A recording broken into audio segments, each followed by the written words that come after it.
Dickety, dickety, dickety, dick. This might be the hottest podcast that we record. Hot podcast. Because the humidity outside is insane. I feel like it's been worse, and Totally it has. I'm gonna give it like 15 minutes before any air conditioning becomes just like negated. I've been running that thing for that's hours. That's a good estimate, yeah. That's the same at my place. I turn the fucking mini AC off and just right away, oh good, I'm sweating, sitting down. Ah, yes. Why was I even running it to begin with? If it's not gonna just condition the air afterwards. Why? That's its whole. It's one job that it's got. Here we are. Well, I mean, Ongo Goblogian, the art critic, Okay. collector. It's always sunny. Oh, okay. Aren't we all just air conditioners walking around conditioning the air? I see what you're saying. I thought you were naming people. I'm like, I don't think that person was in this movie. I don't think so, but okay. It sounds like a clown in a cheap circus. It really that does. Name. That's exactly it. So hey, welcome to Grindhouse Movie Club. Right to business. Yeah. No apparently. talk of fecal matter today. Well, you already did it just No. now. You No did more. Don't point at me and say not to. You did. The feces stops here, It pal. does. It's like the buck. Go to grindhousemovieclub.com. That's not even the website. Can we just buy that website? I was just trying to cut you off so there's no more. Well, I'm not gonna bring it up again. You better not. Oh, I have both honor and respect for the quality of this podcast. Yes. High quality programming for the intellectual. Masses. Well, welcome to our TED Talk. So go to darkroastcult.com. And then from Just there, go right there. It'll be great. there's going to be many links to this podcast. Yeah, tons. I put it right in your face. You're not wearing socks today. No. Did you wear sandals here? Or? Well, nope. I walked out the door and I didn't have socks on. And then I had a moral dilemma about whether or not I should rectify that issue. And then I chose not to. Okay. So I'm sockless today. That's all right. I'm wearing dress socks, so. Well, I feel like there have been at least a couple times where you haven't worn socks. So I thought I would fit right in. It figures that the day that I don't wear any, you're wearing some. You're honestly lucky I get dressed half the time. Yeah. I'm like, I should I figured. I should probably put a shirt on. It might be weird if I don't. No, well, my grandfather used to walk around like down into the basement when my friends were hanging out with no shirt and just a bathing suit on. Yeah. Well, a regular sized keg for a stomach. I mean, I'm not going to say anything. Thanks, Andrew, for making the theme song as well, by the way. Oh my God, what movie did we do this week? Well, we watched The Unborn, which is an Odette Yustman. Now, when she got to Hollywood, she changed her name to Odette Annabelle. Yes, she did. Which, not better. Stick with Yustman because it makes you stand out. If you have a weird ass name, I think at this point it's easier for you to become famous. Idris Elba is also in this movie. Okay, so look, when you told me he was in this movie, I didn't Google who that was. I know who that is now. I think last week I also said Charles Minor. Yeah, see, I didn't put that they were the same. Right. I thought that was that person who is in some hot water right now. They're in that Flash movie that's coming out. Flash movie. And I believe they were keeping people in their basement or some children locked away. Is that a black guy? No. Okay. It's like a younger person. Ezra Miller. There you go. That's the name that. Ezra Miller, the man who cannot travel to a country without committing a crime. Yep. He's on the hook for attempting to strangle somebody in a bar, like a woman, kidnapping a person, which you know about. And there's like 3 other things that he's done recently. Like he took his dick out in public or something. The guy thinks that he's untouchable for some reason. Oh my God. God. I gotta tell you a story about him. He's in a movie called We Need to Talk About Kevin, where he's a school shooter. That was one of the movies I was gonna pick. It's not a horror movie. I know, so that's why you didn't pick it. That's why I didn't pick it.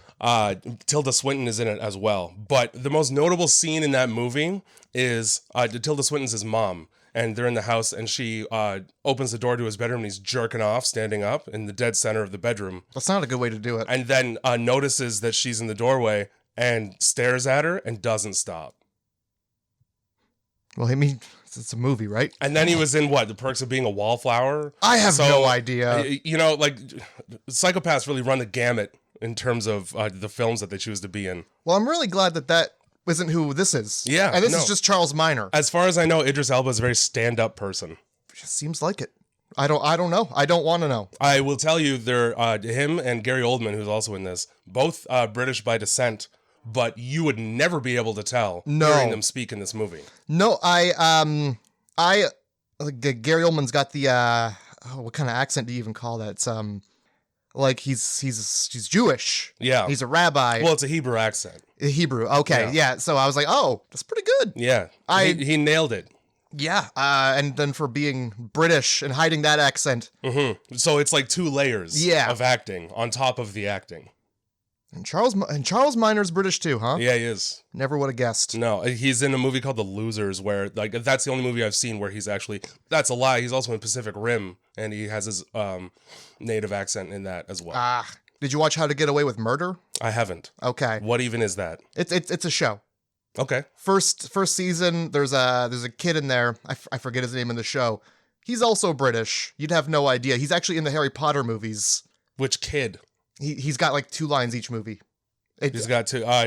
Couldn't even tell you the name. Neville? Something? No, it's not. It's not the guy that went from being a snaggletooth nerd. No. And got like a serious glow up between 4 and 5 there. No, this person didn't need the glow up. Oh, they already just looked great. They just looked like a person, and then continued to look like a person throughout time. But yeah, no, as another example is completely off topic. But no, that's fine. British I like people who are able to like really kill an accent. Mm-hmm, you know, that's not their own. So this film takes place in Chicago in the winter. Yeah.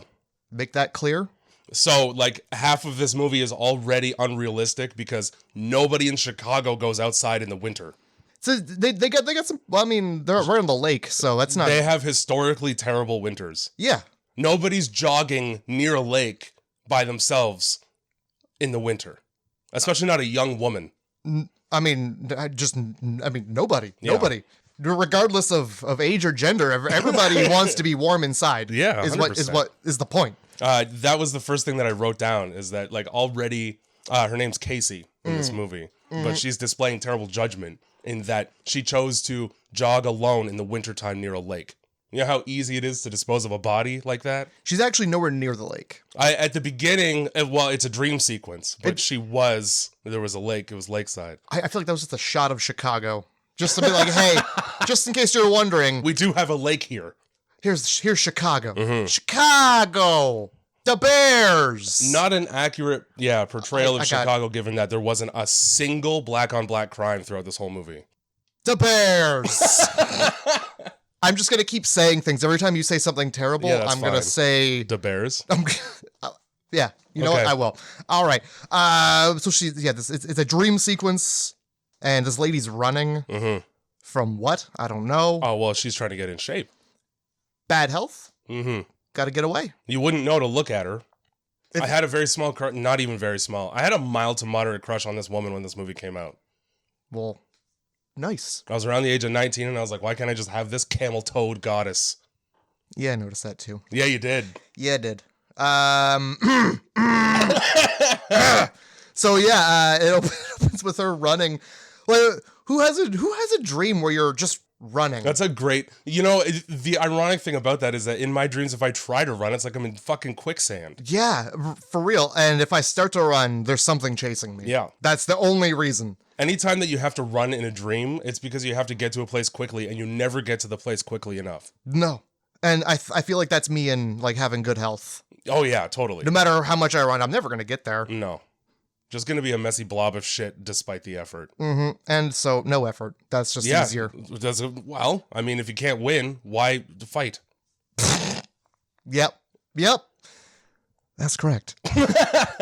All right. So she's running and she finds a glove. Yeah. How often do you stop and when you see a glove? As somebody who's found many, especially in the winter, because people lose them in snowbanks. Children, and then the spring thaw happens, and the fucking road is littered with gloves. Yeah, children drop gloves and don't give a shit because they don't have to buy another pair. No, their parents are stuck with the glove bill for the winter. Some part of a 4-year-old knows that at some point while they're asleep, the glove is going to reappear magically. And that's the glove cycle. Yeah, you just lose a glove. Like, you're usually buying 5 or 6 gloves a year. That's a lot of gloves to buy. I can't remember the last time I bought gloves, period. Yeah, well, we're adults. We don't need them. Yeah, it's true. Our hands work just fine. We're grown-ups. The gloves just get in the way of the cell phone and whatever I'm trying to grab. Our hands are so fucking rock hard and calloused at this point that you might as well just be wearing gloves constantly. My calluses are a winter coat for my hands. Yeah, okay, all right, yeah. Anyway, never. I've never stopped for a glove ever. Never. I've seen plenty. I don't stop for shoes, gloves, nothing. I stopped for slippers once in my lobby, and it turned out they didn't fit, so it was a waste of time. Well, yeah. No, I mean, when I say that, I'm not like thinking like, oh, I could wear that. You know, I'm just like, oh, that's somebody else's. Gross. Well, I put them in the washing machine. Gross. Okay. That's feet. It was. That's how you get athlete's foot. That's how sharing foot needles. Yeah, you might. Slippers are just foot needles. Yeah. For athlete's foot is foot aids. There you go. Foot aids. Great foot aids. Dr. Scholl's. So yeah, she picks up this glove and there's just a fucking behind her appears this child who has clearly never slept. That's fucking correct. This kid's never seen a bed or a pillow in his life. Yeah. Just tired as all heck. Well, I mean, when you wake up in a concentration camp, which is a point that I'm going to make later on in the movie, or in the podcast, well, both. You probably didn't sleep much. No. Also, you learn later that this is a child that's possessed by a demon. You think demons sleep? I can't imagine. No, there's no sleeping when your whole focus is like, okay, how much can I make a person throw up when I get inside them? Which is similar to how I have intercourse. That's disgusting. Yep. No, we're on a roll with the worst shit that I can think of to say. You should work on that. That's not how you. As in make it better? Well, yeah. Like you should be a more astute lover. By the way, it's not a demon.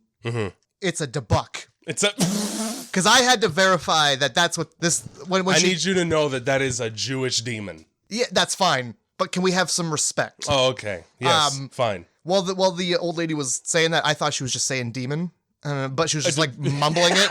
I was just like, well, just say demon. The dementia fucked up the speech part of her brain? Yeah. But no, sorry, I was hearing wrong and I'm the terrible person. So she sees this kid behind her. Yeah, this insomniac child and a dog with a mask on. Which, out of the whole dream sequence, later on she goes into the woods and she digs up a fetus in a jar. I would have considered the dog with the mask to be the creepiest part of the whole dream. I can handle a jarred fetus. It's contained. Yep. You know? Yeah. But that dog, and who put the mask on it? And why is it the boy's face? Yes. It's literally the boy's face. That's horrifying. Yeah, and so the dog wanders off into the woods and she follows it. Yeah. Well, you can't have rationality in your dreams. That's the thing about dream sequences, is why I kind of hate them in movies. You can just write off any behavior that's unusual for however long that lasts. Fine. You know? Fine. It's annoying because you get roped into a scene where, why is this person making all these stupid decisions? Yeah. You don't jump a barbed wire fence without putting a mat on top of it first. But these people are just doing that. And then they wake up and you go, oh, so it was fake. Yeah. So, yeah, you don't know it's a dream sequence until later, like, then she's, like, telling her friend, so it was a dream. Yeah. And you're like, oh, okay. Because you don't even see her wake up from the dream. No. You see her dig up the jar fetus, which is in formaldehyde, apparently, and it opens his eyes and stares right at her. And then you're just sitting on like the fucking living room couch with a laptop. And this is where we are introduced to the second female lead in this movie. Her name's Romy. I can't remember her real last name. And she's in another movie that I like, and I can't remember what the fuck it is either. Her name is Megan. Megan something. Anyway, she is the most useless character. She is disrespectful as fuck. That is what she is. She serves no purpose as a character in the movie except to get stabbed and die. And the whole time, like, all of her dialogue might as well just not exist. Well, it doesn't do or change anything. It's generally perverted and like disrespectful. Yeah. The only things she opens her mouth to say are just like rude things. Yeah, this woman like is a fucking gentrophobe, is what it is. Yeah, it is. So yeah, she finds the mask, digs. She's like, oh, it's attached to something. Okay, we'll leave that. Why are you trying to pick the mask up anyway? Yeah, dude. Even in my dreams, I'm not that stupid. And yeah, it's tied to this fetus jar. And, Oh, good. Well, I'm glad that's in the woods. That's probably where I would put that too. Yeah, I'm gonna leave that where it lies. And then the fetus decides it's gonna have a looky-loo. Yeah, and it just does. like bust those eyes wide open. And that's like the first jump scare in the movie of a series of mostly annoying jump scares. For the most part, yeah. That one, I was kind of like, oh. Yeah. There was one that I actually got me because I was half paying attention, half writing. Was in the mirror? It was the mirror. I knew it. Because the mirror I saw this movie in the theater. And the mirror, I think, was the only one that got me in the theater. Yeah. Well, there you go. Because like it's a turn. There are so many scenes in this movie where she's like doing her bathroom routine and closing the mirror, and that's when you always expect there to be something behind you. Yeah. Right? And that never happens. That's when she actually goes back and rips the mirror open because she's fed up with the noise. First of all, don't wait that long. If a mirror's making a noise on the wall, guess what? End of medicine cabinet in my house. Yeah, right away. I'm not waiting. I was very perturbed where she was like, "Oh, this mirror's making a noise. Well, bedtime, I guess." I might as well just go to bed 13 feet from it. Yeah, we'll deal with it in the morning. Yeah. No.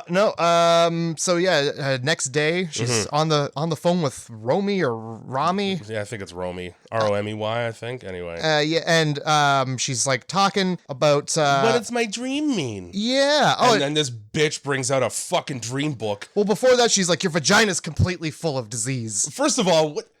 Fuck you. Yeah. For saying that. Yeah, for real. I had a dream about a fetus. That means I'm barren. It's nothing but cobwebs in there now. And then it gets worse because she has the book of dreams. Yeah. Nah, I'd rather the made up silly advice. Thanks. Yeah, tell me my like dirty dried up pussy joke and then leave the dream book out of it. Yeah. You know who writes a dream book? Literally anyone. You're for real. I'll write a dream book tomorrow. I don't know. When is the last time you remembered your dream? When it was spooky, but even now I can't think of a single spooky dream. Right. So fuck it.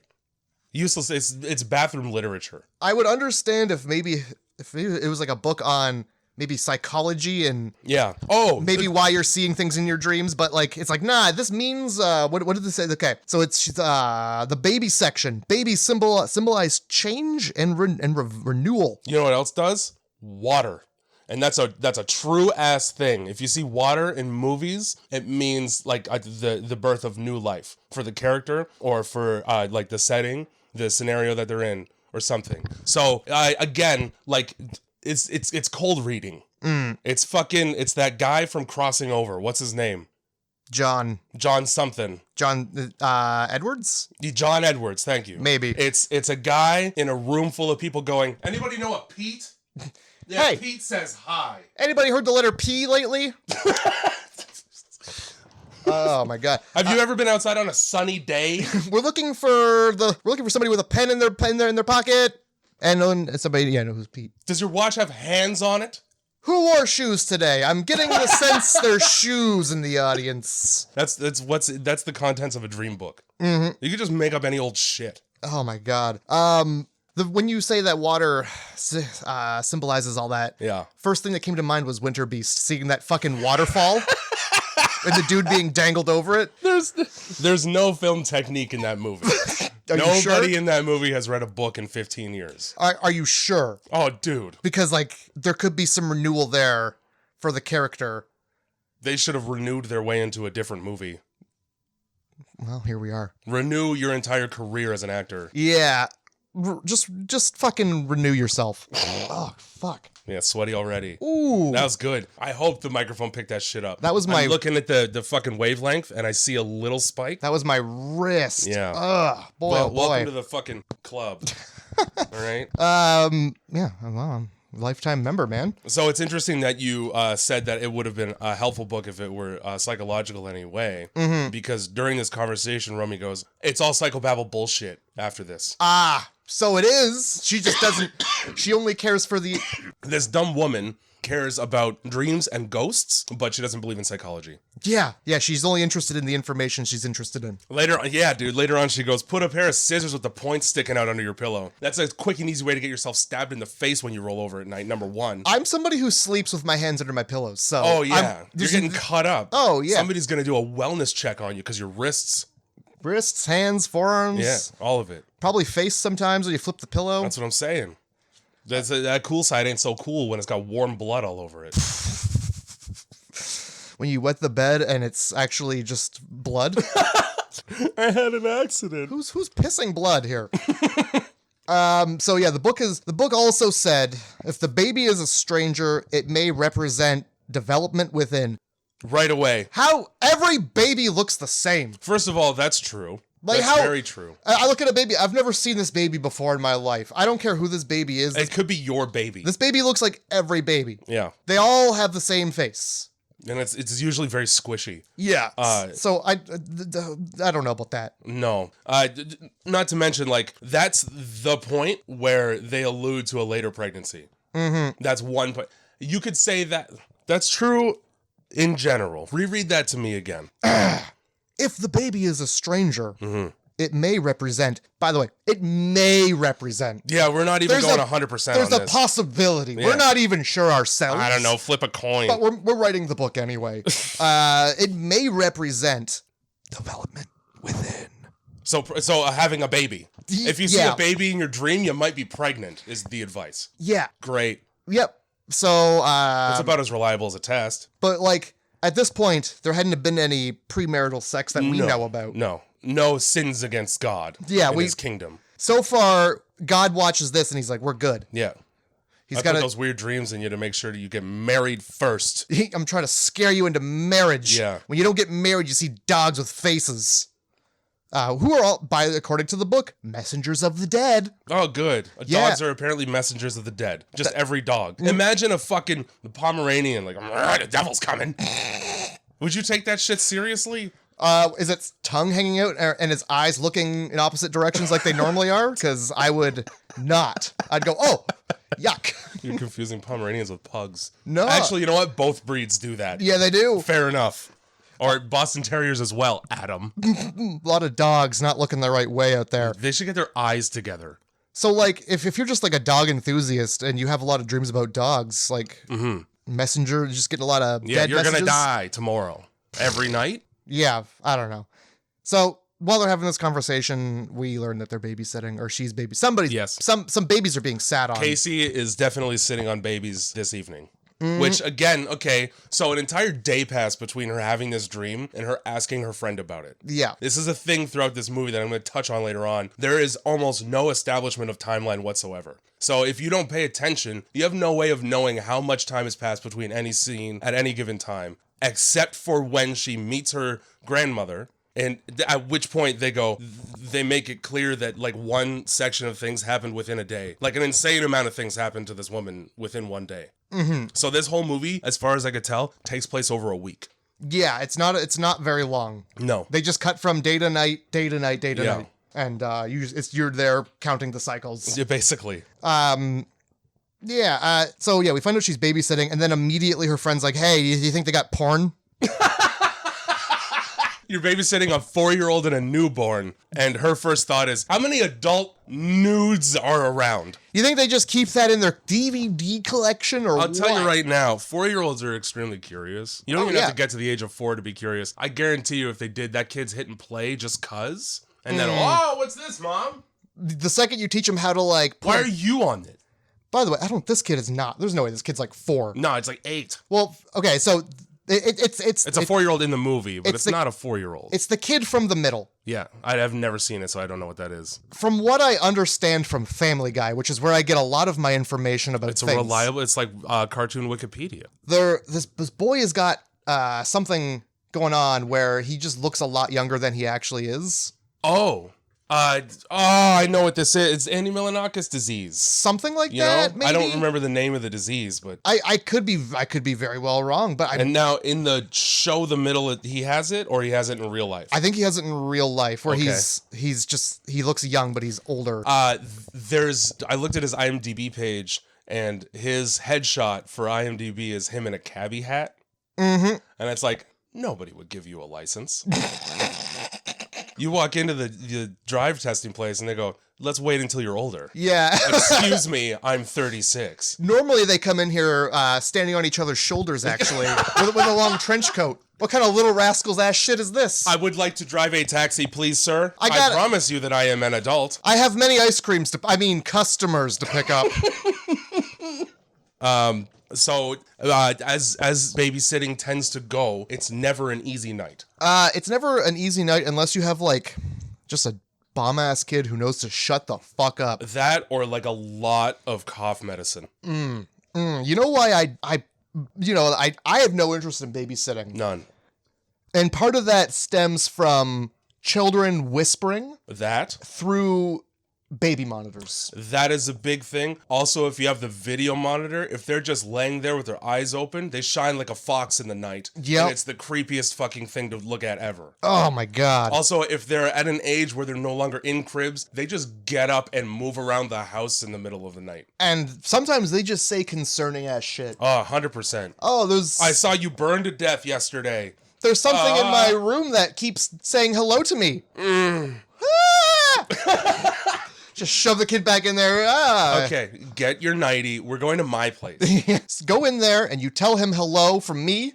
And I have no interest. You just, whatever he's going to do, that's your fucking thing. Bring out the fucking, that little carpet with the roads on it and play Cars. And I'll be over like across the street far. And then they Holler start, if you need something. I won't here to come. and they start mumbling ominous shit like, oh, and it runs over the baby. Thump, thump, thump, thump. Well, this kid would definitely fall into that category. The blood of man fuels the machines. Yeah. Beep, beep, get the fuck out of my way. An orphanage? Burn it. Well, I've seen dead children. I love that little roadmap, Matt. Dude. Those were bomb. Anybody at the age of 30 or around the age of 30 knows exactly what the fuck I meant when I said that. Yep. Yeah, and anybody who's younger is just like, what do you mean? I had Hot Wheels tracks, you little bastards. Yeah, listen, childhood, for us, it was a much simpler time. Everything was two-dimensional and printed on a mat. And you know what? We were happy. Yep, we dealt with it. In 6 feet of snow uphill both ways. Yeah, you can only drive a car around that town so fucking long before you get bored. So what, 10 minutes? You're like, oh, here's my house. Beep. Guess I'm gonna go to the gas station. Yeah, oh, got gas. I guess I'll go to the grocery store. Oh, here's the edge of town like fucking the Truman Show. Can't go that way. Better turn around. All right. That's exactly what it was like. You don't have any perception that you can actually go off the map. Yeah, heaven forbid you make up your own tracks, but nah. You get in trouble for that. It's like coloring outside the lines. Yeah, you get those car tracks on the carpet. I don't know. I don't know what the concern was there.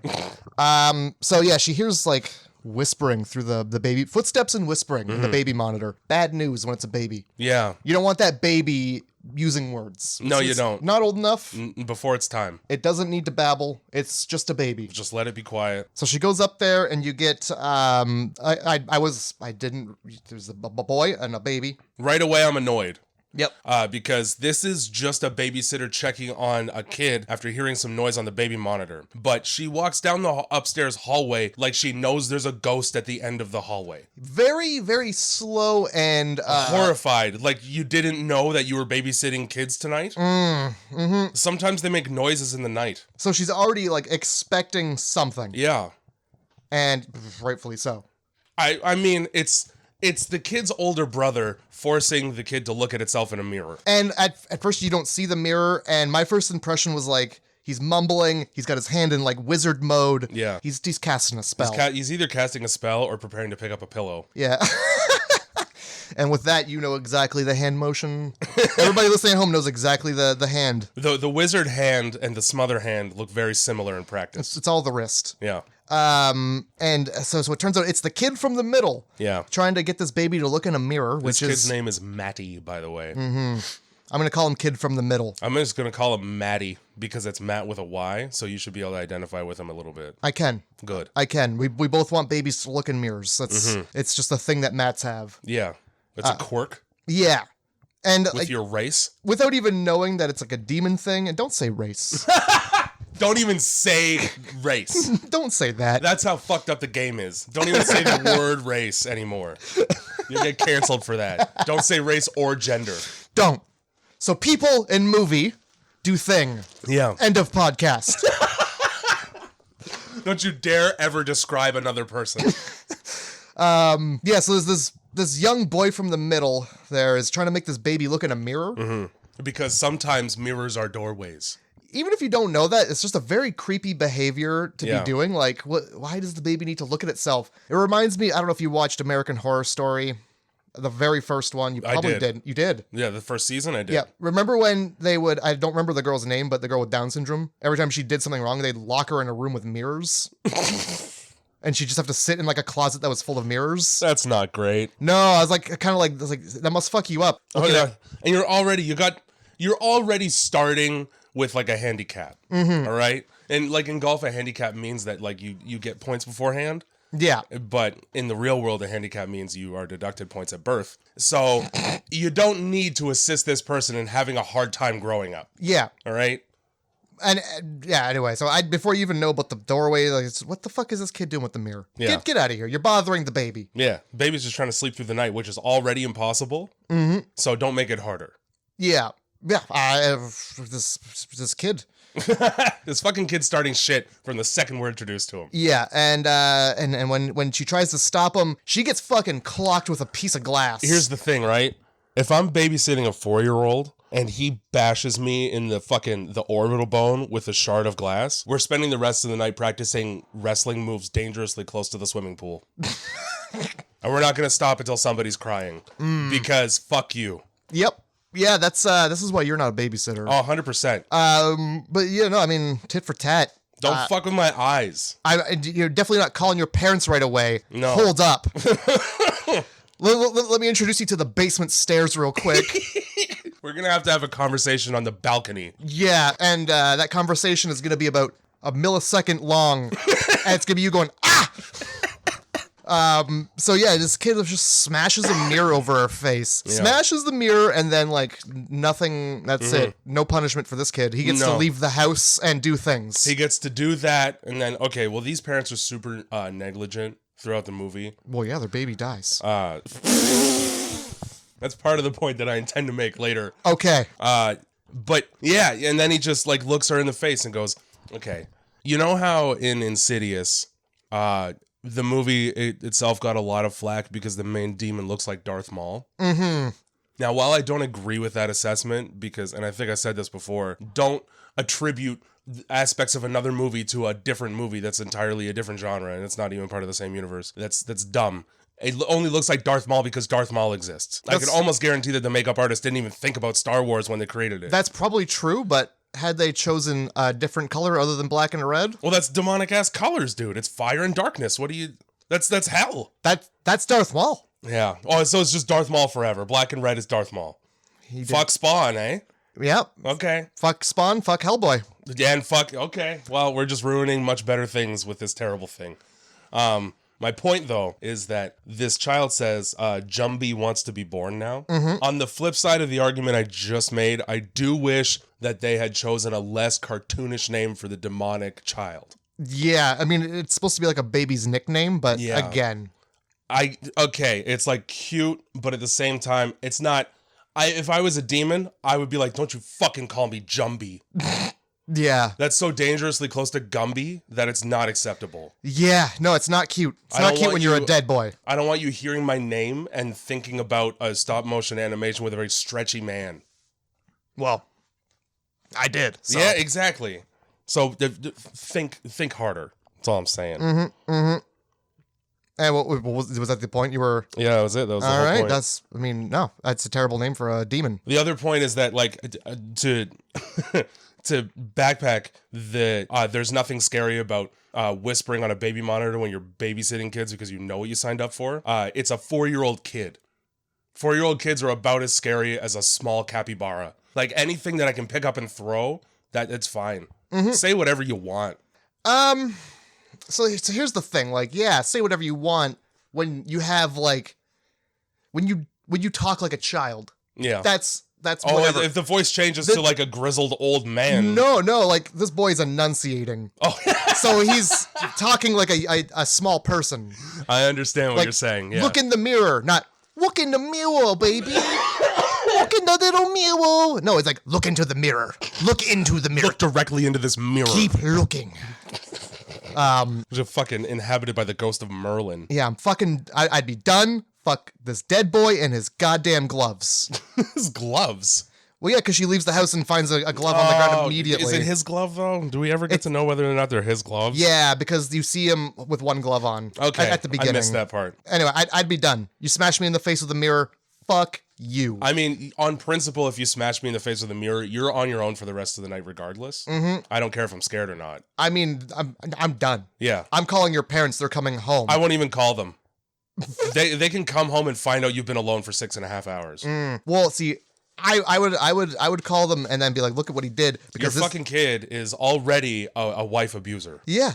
So on top of like the heck that he's gonna get from me, his parents are just gonna be livid because they had to come home from whatever the hell they were doing. Instead, this is like their first night out after having this baby. Too. Yeah. Oh yeah, because it's a very young baby, so it must be. Yeah. This is date night, so that we can get back into banging because your puss is closed up after the birth at this point. Good Christ.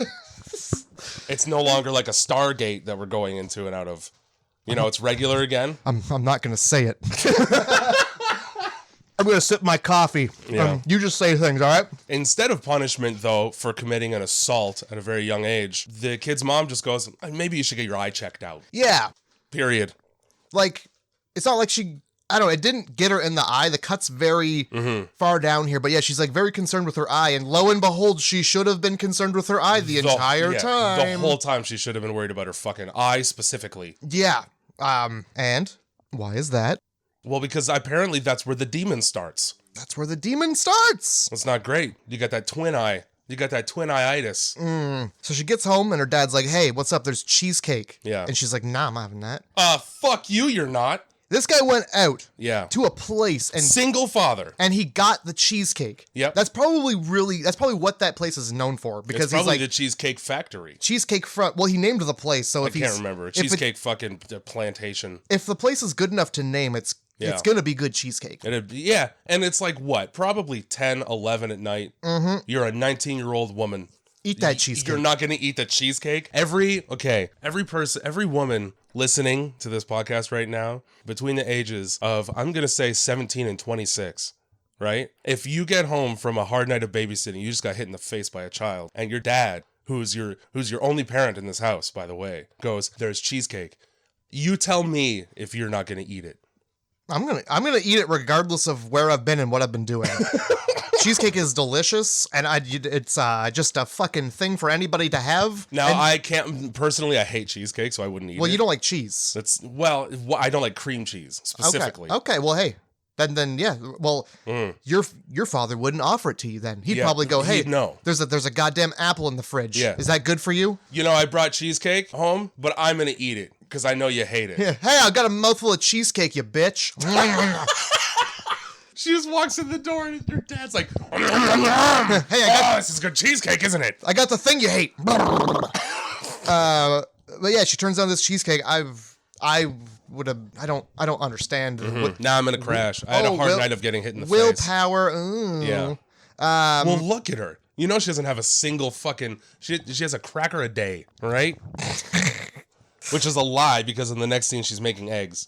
Okay. And I don't know where you're getting your eggs from. Yeah. That you crack it open and there's a giant bug that's almost larger than the egg itself in there. What was that? It was, I looked it up. Thank you. And it is called a Jerusalem cricket. Oh, no. True story. So that really ties into the whole... Yeah, that was sort of the point. Shit. Okay. Yeah. I was thinking, like, I've seen that bug before on something. I thought it was some kind of ant. So did I, which is why I looked it up. They're also known. They're a species of potato bug, but specifically they're called Jerusalem crickets. Okay, foreshadowing. If you have any, like, if you're into entomology, yeah. If you're a bug person, be like Jerusalem cricket. I think it's entomology. Feel free to correct me if the study of insects is not entomology. And you can send those correction emails to grindhousemovieclub@gmail.com. Yeah, I looked on that today, and all I saw was a bunch of TikTok notifications. Yeah, we got a TikTok. What up? I did that. I'm a bad person. The egg's full of Jerusalem crickets over here. Yeah. How do they get in the egg? How did they? That doesn't make any sense. There's no giant hole in that egg where that thing would crawl in. And I doubt. What farm has those as a pest for eggs? I doubt they're a type of parasite too that like enters the chicken and consumes the egg. I went so far as to look up common insect infestations with chickens, and it's nothing but mites and lice. Nothing this big. Look, don't go touching a chicken. The fucking Jerusalem cricket is the size of a Japanese hornet. It's like a Snickers bar with legs. Yeah. You know, actually, it's closer to a Mars bar. I'm not sure what the difference is between those two bars. It's like 2 centimeters. Okay. Maybe an inch at most. All right. Also, apparently they got rid of the dick veins in Snickers. Did you hear about that? Yeah, I did, because people kept calling them dick veins. It makes sense. Look, you call it what you see, right?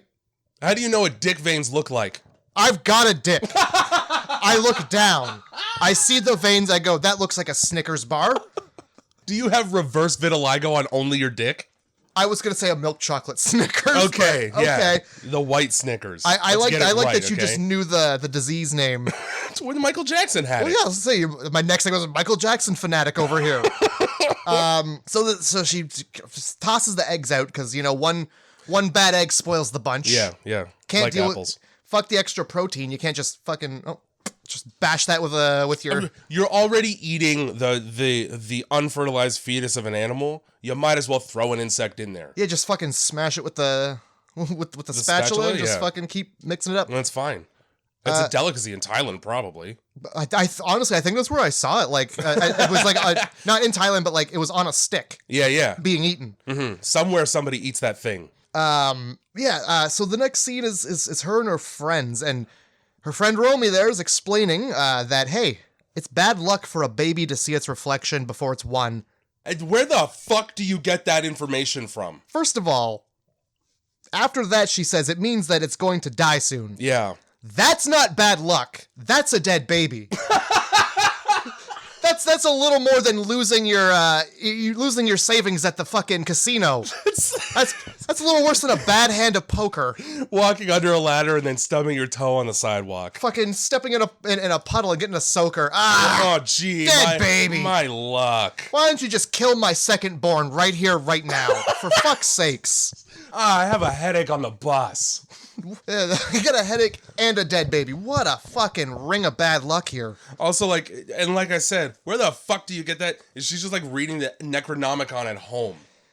Yeah, for You somebody... want to curse somebody, kill their baby, it's bad luck. For somebody who was really into all of this stuff, she sure has no belief in anything further into this film. She spends the majority of the film, despite being, and this is a line in the movie, the most supernatural person, the person who believes in the most spiritual things in the whole movie. She spends the majority of it gaslighting Casey into being like, nah, you're just fucked in the head. Yep. I know that you think it's a ghost haunting you, and I believe in ghosts 100% more than you or any of your friends, but you're probably just fucked in the head. And I wrote down this girl has the worst friends because the next, and like I wrote that down, the next line out of her friend's mouth is, you're retarded. That's her boyfriend. Oh my God. Her boyfriend, Mark, goes, you're retarded. And then looks at the rest of the friends in the group and goes, she's retarded. Oh my God. Sick boyfriend you got. My favorite thing is like, okay, you know this fact. Yeah. You know it. Mm-hmm. You said it out loud. Mm-hmm. But you don't believe it. Yeah. But you memorized it. Yeah. My grandmother has all these creepy Louisiana rituals, voodoo, to ward off evil spirits. I don't give a fuck about any of that, though. I'm just telling you. I'm just going to give you the information I have. Yeah. And do with it what you will. By the way, I think it's garbage. I think this is garbage, but you should really do this. Yeah. It might help you. Yeah. And then her friend's like, what the fuck's up with your eye? Yeah. What's going on with your fucking weird ass eye? They're in class, and I mean, nothing really happens in this class except for a bug is like on her hand while she's half asleep because of the most boring material to ever be taught. The fucking guy somehow made space and time travel so boring that in the scene half the class is asleep. I like that any class it could have been literally any class. Mm-hmm. Any part of the curriculum, and we get what? The fucking intro. Yeah. The 101, like the introduction to the entire, is the most complex fucking shit. How is this? This isn't the first day of school. No, they make note, like, yeah, it seems like it's like well established that this is class, and so they have a place where they meet and hang out. And here he is like, so here's the basics, guys. Yeah. Well, let me just wrap this off for you once again. Travel, Einstein. The thing that I noticed, though, that pissed me off the most about the scene is that this fucking professor writes his E's on the chalkboard like a backwards 3. I hate it. Fucking hate that so bad. Yeah. Don't do that. Well, he also wrote Zombie wants to be born 100 times. So I think Zombie wants to be born. Yeah. Well, I think the overarching point of this movie that they're trying to get across is that you gotta fucking give birth to Jumbie already. Sick of it. Yeah, you should probably pop that Zombie out. Zombie's been in queue for years. Decades, even. He's been waiting for his moment. Just Zombie it up already. Get it out. If I had to listen to a teaching assistant explain space and time travel to me, I'd probably also get so bored that I'd hallucinate. That's a level of boredom where you hallucinate. Yeah, dude. Oh my god. So she goes to the eye doctor. Before she goes to the eye doctor, all right? I don't understand. But after she fucking gets up and freaks out about the bug that doesn't exist and runs out of the room, she takes a shower. She takes a shower she lives at home, okay? Yeah. These people all live at home. I don't know who fucking Romy lives with. You never get to see her parents or anything. But Casey lives with her dad. I don't know Mark's situation. But I noticed that the shower that she's showering in, that she rests her head on the grout and tile, is like the fucking gym shower. It looks like I was like, what is she, There's in prison? more shower heads. Yeah. Yeah, she's in a locker room because the next scene she's talking to Romy in the locker room. I almost got pissed as well because they shoot that scene through the mirror. So the side that she's got the heterochromia eye on is on the opposite side in that scene. And I was like, oh, you guys fucked right up. But no, it's the reflection, so it meant to be. I didn't even notice. And then I started keeping track of how many times because mirrors are like an important part of the film, how many times they shot through mirrors. And there's quite a few. Oh, damn. So, yeah, man, from a technical perspective, also, this is a Michael Bay movie. I want you to know that. Is it? Yeah, it's his production company at least. Platinum Dunes. Yes. Yeah. So, the point I was trying to make was don't rest your head on the filthy shower that fucking 30 people have showered in that day alone. Unless you can guarantee the janitors just disinfected that. Nope. You can't. You know that he's not. The grout was filthy. I looked right at it. Also, I spent a lot of time in bathrooms for work. I'm sorry. That makes it sound like I shit a lot. I spend a lot of time in bathrooms before work. Yeah. Shitting. Okay. So, you said no fecal matter, and we got there. Yeah, hey. It only took an hour. Full circle. Yeah, I did notice, I was really confused as to why she decided to take a shower in the school locker room. Yeah, they don't explain that at all. Yeah, you could have showed like a shot through a window where they were like in gym. You could have showed at the gym. You could have showed a weight being lifted, but it's like cut right to the shower. Why? Yeah, and typically once you get to college or university, those showers are located in dorms. So like, where are you? It's a good point. You know? Let's pretend they went to the gym together. Sure. And we just didn't see it. All right. But yeah, this is where they're like, oh yeah, your eye. Your eye's doing a thing. Yeah. It's getting all fucked up. And she goes to see the eye doctor. I would say this is a pretty cool thing for your eyeball to do. Yeah, you're becoming a Marilyn Manson. Yeah, you look like an Alaskan husky. Keep with it, you know? It doesn't necessarily need to be fixed. I honestly, my eyes are already blue, so it would be... Yeah, no, you win. Yeah. You win the whole reason why this demon exists. You wouldn't have to worry about any of that. No, I don't have that problem. No. I would not have had that problem. You're as close to Aryan as you can get while still having brown hair. I was born blonde. I don't know why. I have no idea why my hair turned this color naturally. One of your ancestors go like, we can't have him look this German. Do they set a timer? What? I'm trying to tie it together with Nazis. Well, movie. I'm sure there's some German heritage up in there, but like, yeah, I was blonde and then it went like dark brown. It's not the first time I've heard that. I have heard that before. So yeah, the doctor explains that her eye is changing color from the blunt trauma. Yeah. Or she might be a twin. It was one or the other. It's one or the other. You know, they're pretty similar diagnoses. Let's take this fucking spaghetti ladle and shove it into your eye and open it. No. I'll just take the maybe cancer. Yeah, I'm not... He goes, we're going to insert a speculum. And I'm like, I have somewhere else to be that's not here with a speculum.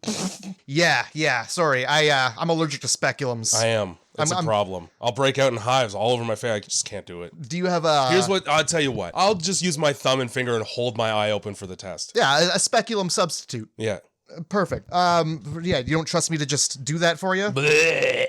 Yeah, no machine needs to hold my eyelids wide open, thank you. Generally, people can stay as far away from my eyes as possible. Yeah, I don't like people touching their eyes and licking. Remember when people used to lick eyes? You know, like Ace Ventura, and he does the fucking pokey eye thing to torture the guy? Like, that would probably work on me. Ugh. My uncle did the murder. Stop touching your eyeball.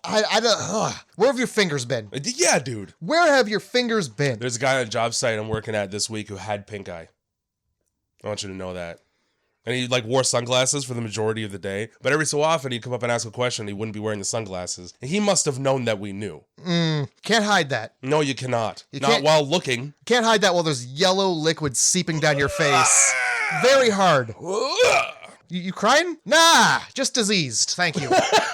Yeah, I touched my asshole and then I touched my eye. Whoops. No big deal. It was a weird Saturday. Yeah, it's just a fucking weird Saturday of asshole eye touching.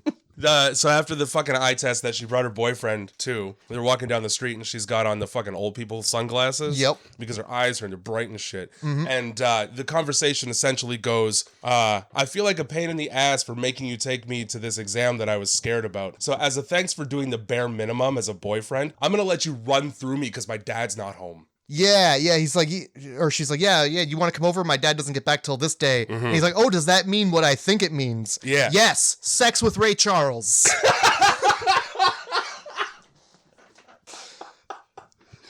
Oh, fuck. He's like, yeah, glasses give me wood. Yeah, yeah. So my first thought was like, oh, you want to fuck Ray Charles? So it's bad enough that she feels the need to be like, I'm gonna reward you for just being my boyfriend by letting you rail me so loud because my dad's not home for him to hear us. Like, first of all, you know that they're already banging in the house because they're in a relationship and she lives with her father. There's no way that hasn't happened. So the implication is like, yeah, we're going to be in the kitchen this time. But then also, his response is, yeah, you're ugly like that. Those glasses make you look ugly as fuck.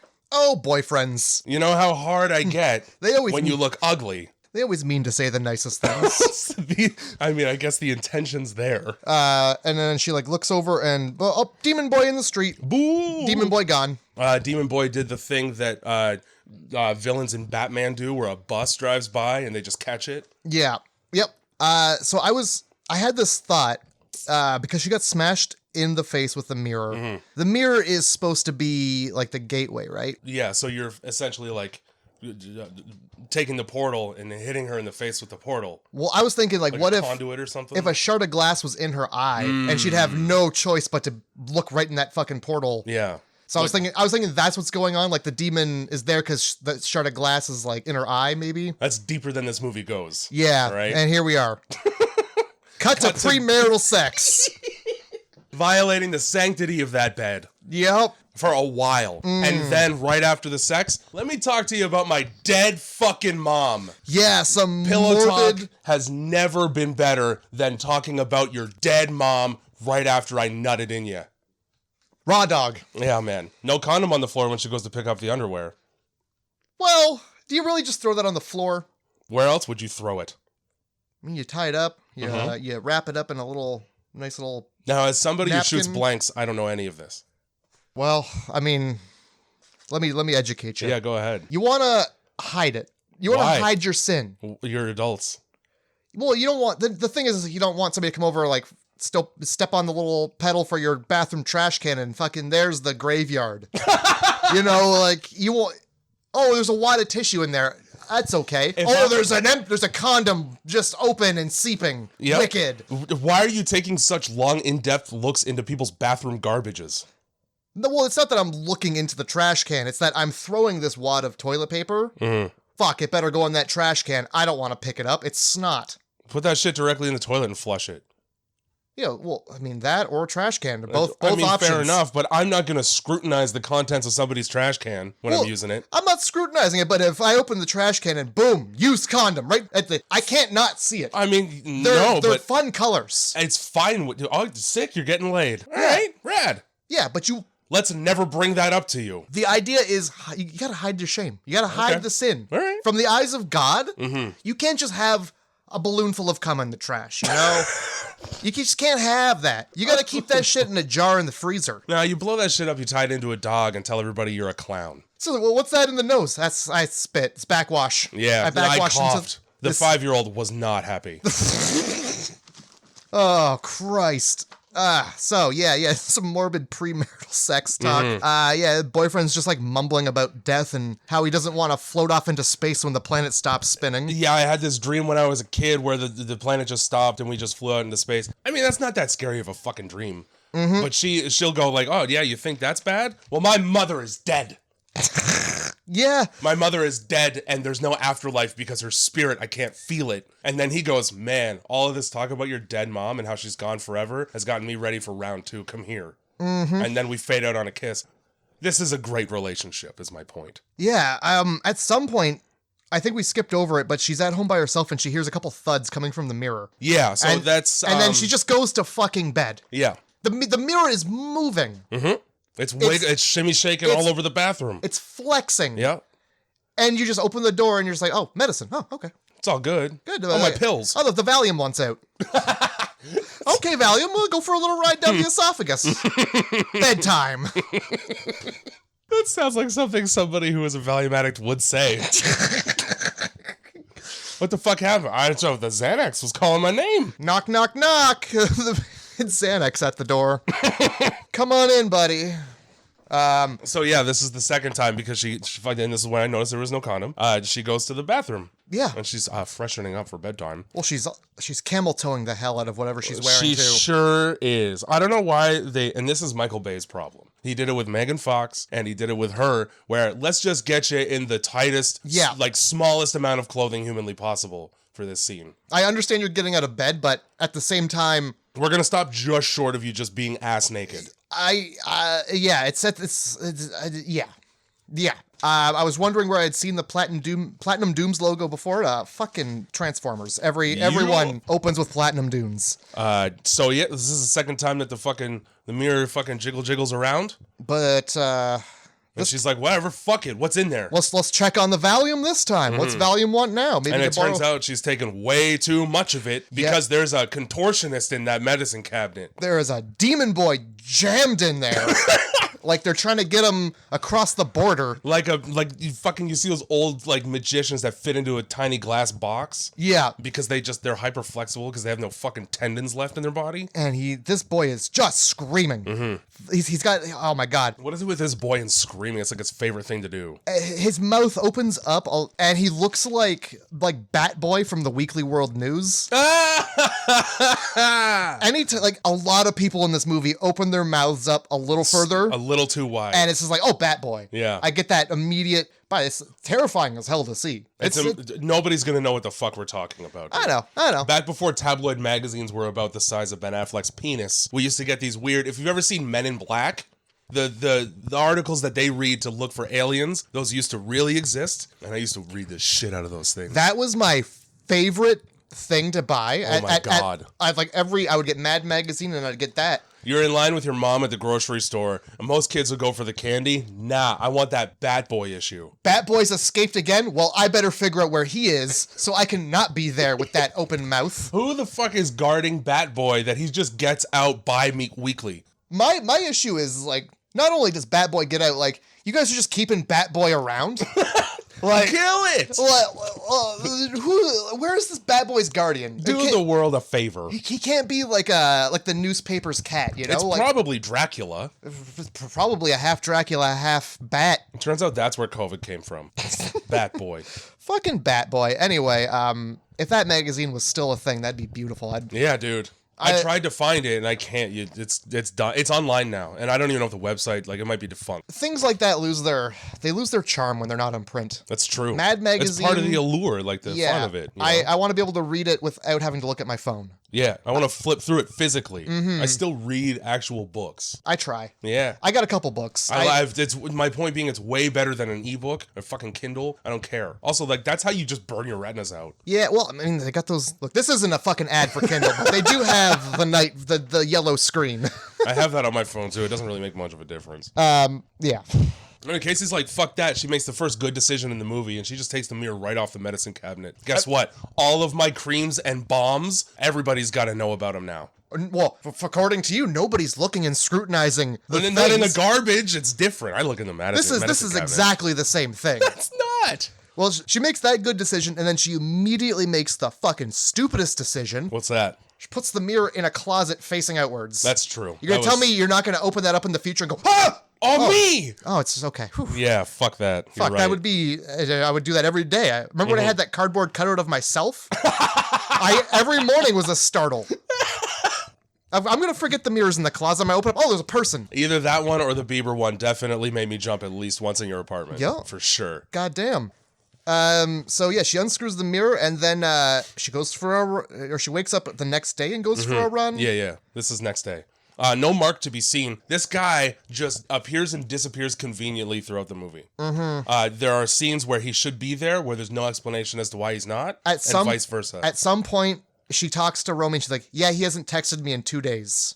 I think that was Romy talking about her boyfriend that she was trying to get. Okay. Either way. That was in the locker room. And I was like, this conversation means nothing. It's stupid. Well, she goes for a run. And meets, and I interrupt you on purpose. Absolutely. Because she meets a woman on this run who apparently is just like has the window into what's going on in the entire neighborhood because she's out walking her dog and she knows before the dead baby comes out of the house that there's a dead baby in that house.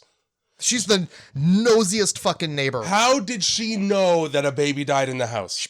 Honestly, all you see is an ambulance and like one cop, and she just goes, "Wow, the baby's dead." I'm sure. I bet she's been standing out there since like the ambulance showed up, and she probably like what's going on? Gathered the information from hearing people go, oh, "The baby's not breathing." Like this lady's not even confirmed dead yet. It's just not breathing. That blanket was pulled all the way over the baby. That's accurate. That blanket was head to toe covering the baby. You don't get a whole gurney out for a live baby. No, you don't. You can just carry that.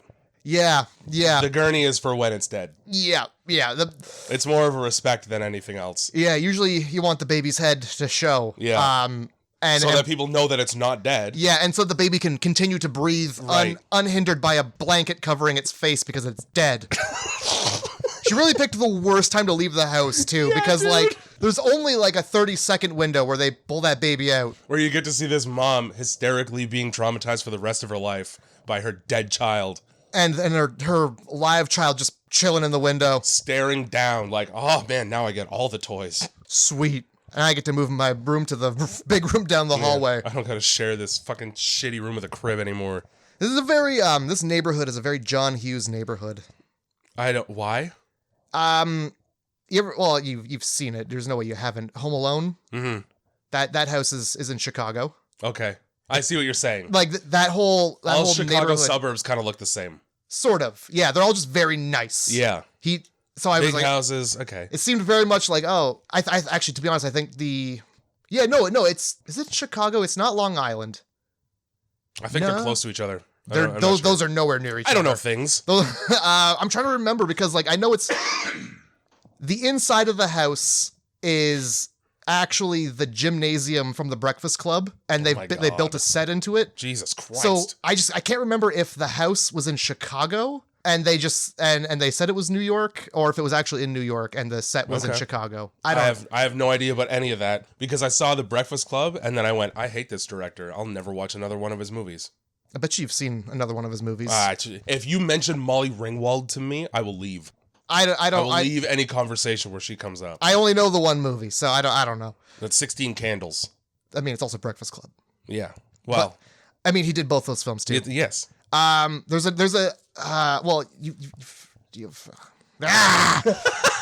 seen Home Alone, you piece of shit. I have, but You've seen them all too. I don't remember it worth a shit. 3 was my favorite one. It's not even Macaulay Culkin anymore. Nope. Well, it shouldn't be. Who the fuck gives a fuck if Macaulay Culkin is Home Alone?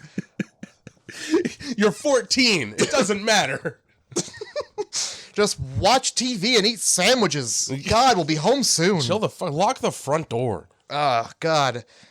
Where the fuck are we in this film?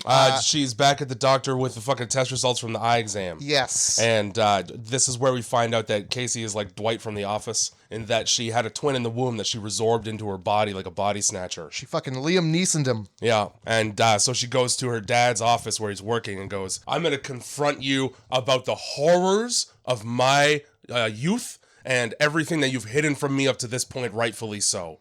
Did I have a twin? He's like, yup. Now what happened? It got strangled to death in your mother's stomach. Yeah. And then she goes, oh, did I kill it? Well, no, that's impossible. You know why that's impossible? Because twins that are different genders are 100% of the time fraternal, which means they have two different amniotic sacs. So they don't ever come into physical contact in the womb.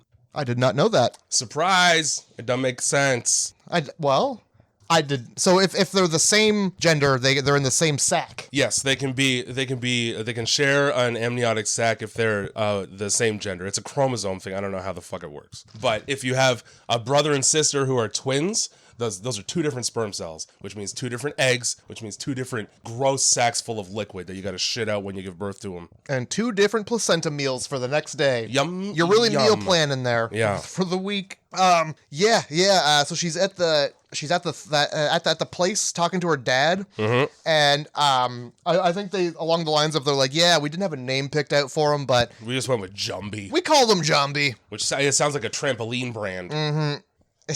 It sounds like a jolly jumper. Yeah. This Yeah. prompts her to go down into the dank basement where everybody keeps their photo albums and movies for some reason. Why is every photo album either in a dirty, webby basement or like a moldy attic? I'll tell you why. Yeah. Because we have computers.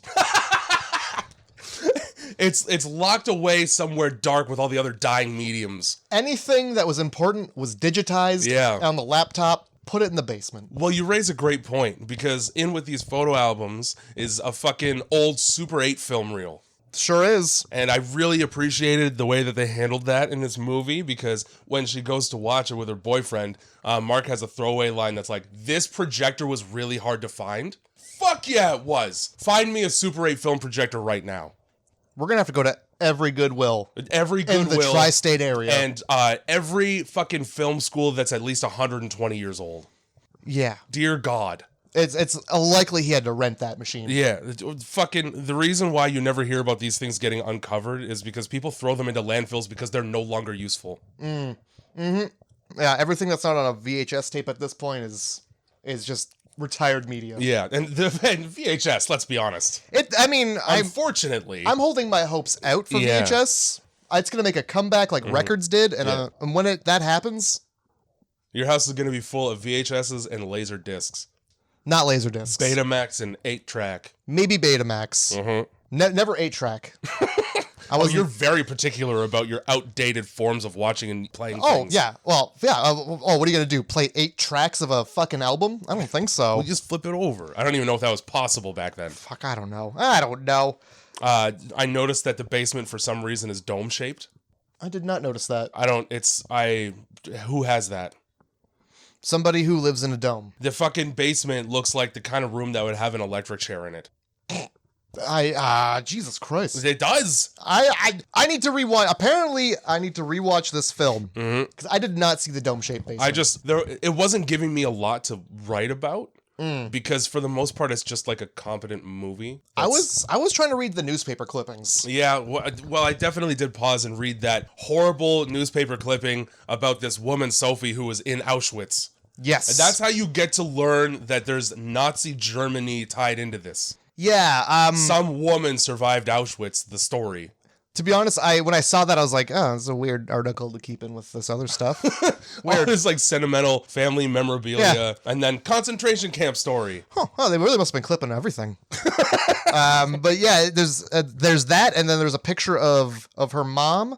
With a Jumbie in the mirror. Yeah, she's pregnant looking in the mirror, and like, you're telling me that whoever took this fucking photo did not notice the boy? Who's that fucking kid clearly visible in this picture? Who's this dapper young man dressed like he's from the fucking 1901 who dressed this little boy And why was I not introduced? Yeah, exactly. I mean, it was just us in the room, but if you were going to have a ghost child, you should at least tell me. Yeah, give me the number to his tailor.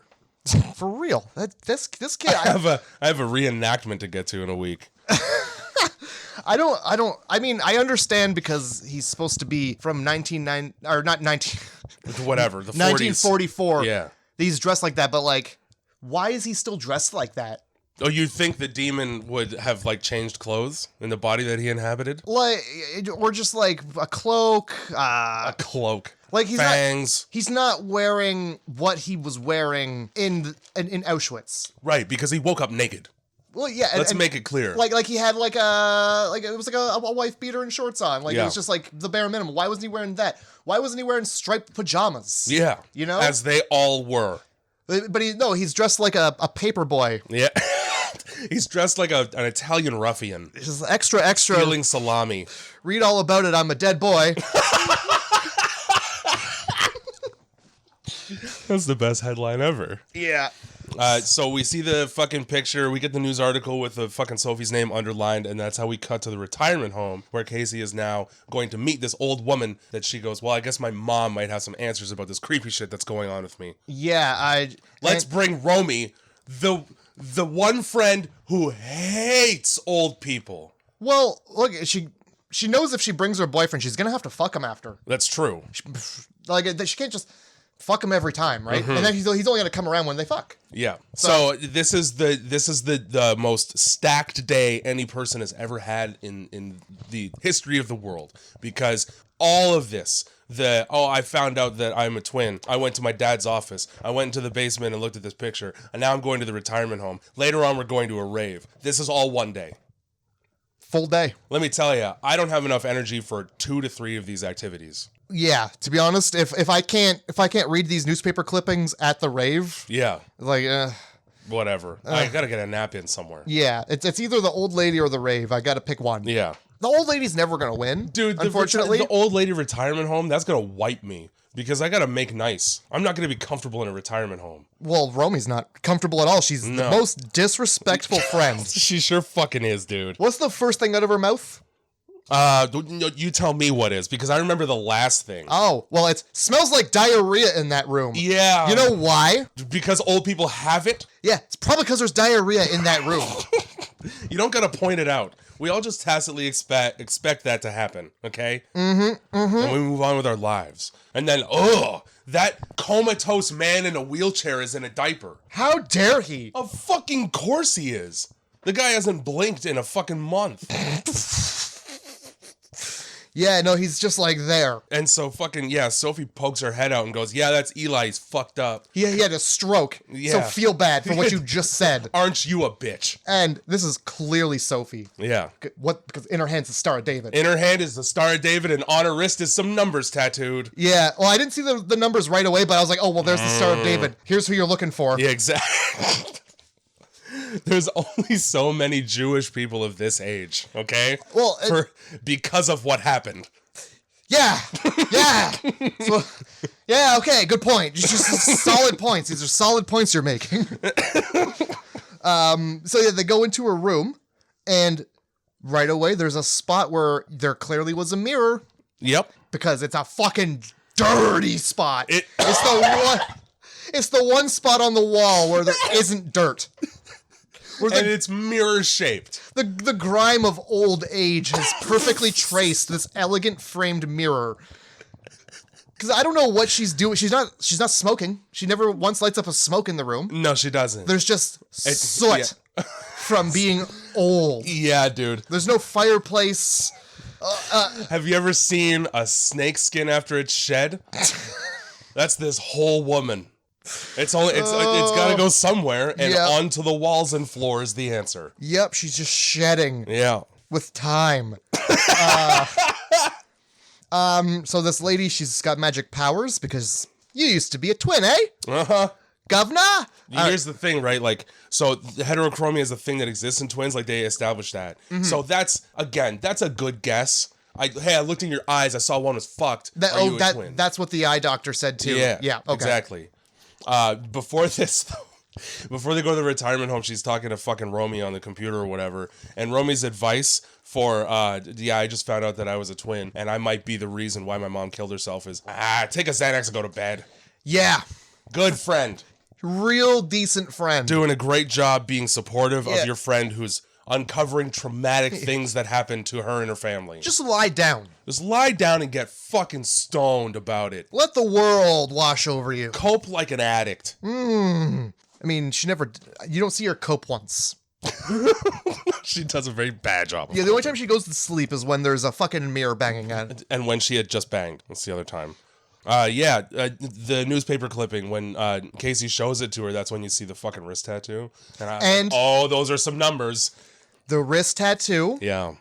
And she's got the same red bracelet that her mother had, because there's a flashback where her mother's sitting in a room. Missed that part, all right. And it's like right before she killed herself. Yeah. She's like sitting in a room out of her mind, and she's got a red thing on, and it's also in the stuff with the newspaper clipping. Right. It's there. You'll also notice during that flashback that her mom's got the same eye problem. Yes, I did. I wasn't sure because there was hair. I was like, oh, maybe the same eye problem. They hide it a little bit, but one of the eyes is brown underneath. Yeah, I thought maybe she just, I don't know. So they do a really good job of upsetting this poor old woman.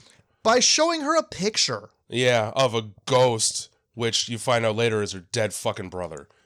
Reasonable that she would be upset by that. I wouldn't call telling them to leave an overreaction. No, yeah, she flips out, asks them to leave. And then Romy goes, she's probably got old timers. She called it old timers. Right there in the movie. So not only is she useless as a character, but she's consciously been written to be a retard. She's disrespectful. Yes. She can't even get the name of the disease right. And just disrespectful. Yeah.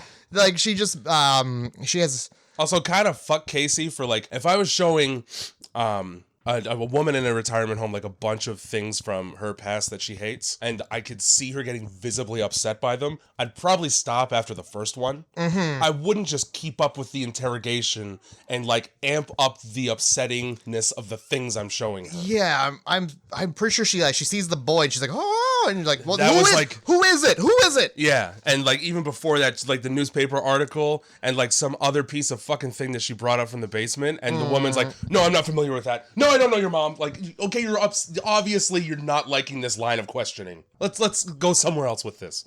Yeah, we'll circle back. Why don't you tell me about your not your childhood? Are you macrameing?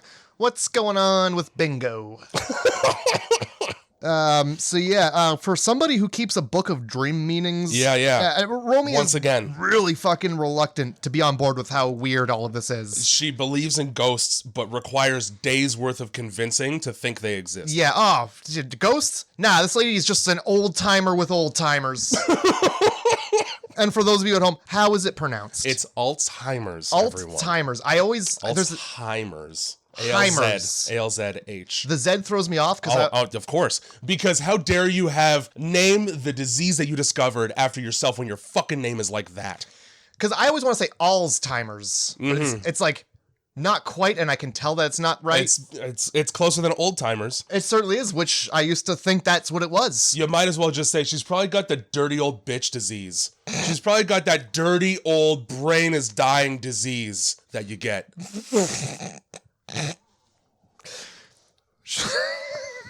Funny just brain. do better. That's all I'm saying. Yeah.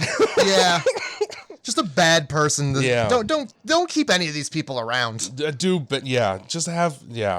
You're hot. You're nice. Have better friends. And this is where we start watching the film reels. Yes. And this is where I get mad at the movie. Now, there aren't very many times where I get mad at this movie. This was one. Because we got Mark, he brings in the fucking projector, they put it on, she's watching it. As she starts to recognize, oh, this is the mental hospital where my dead mom was staying right before she fucking died. She stands up and stands right in front of the projection. But the projection has no problem.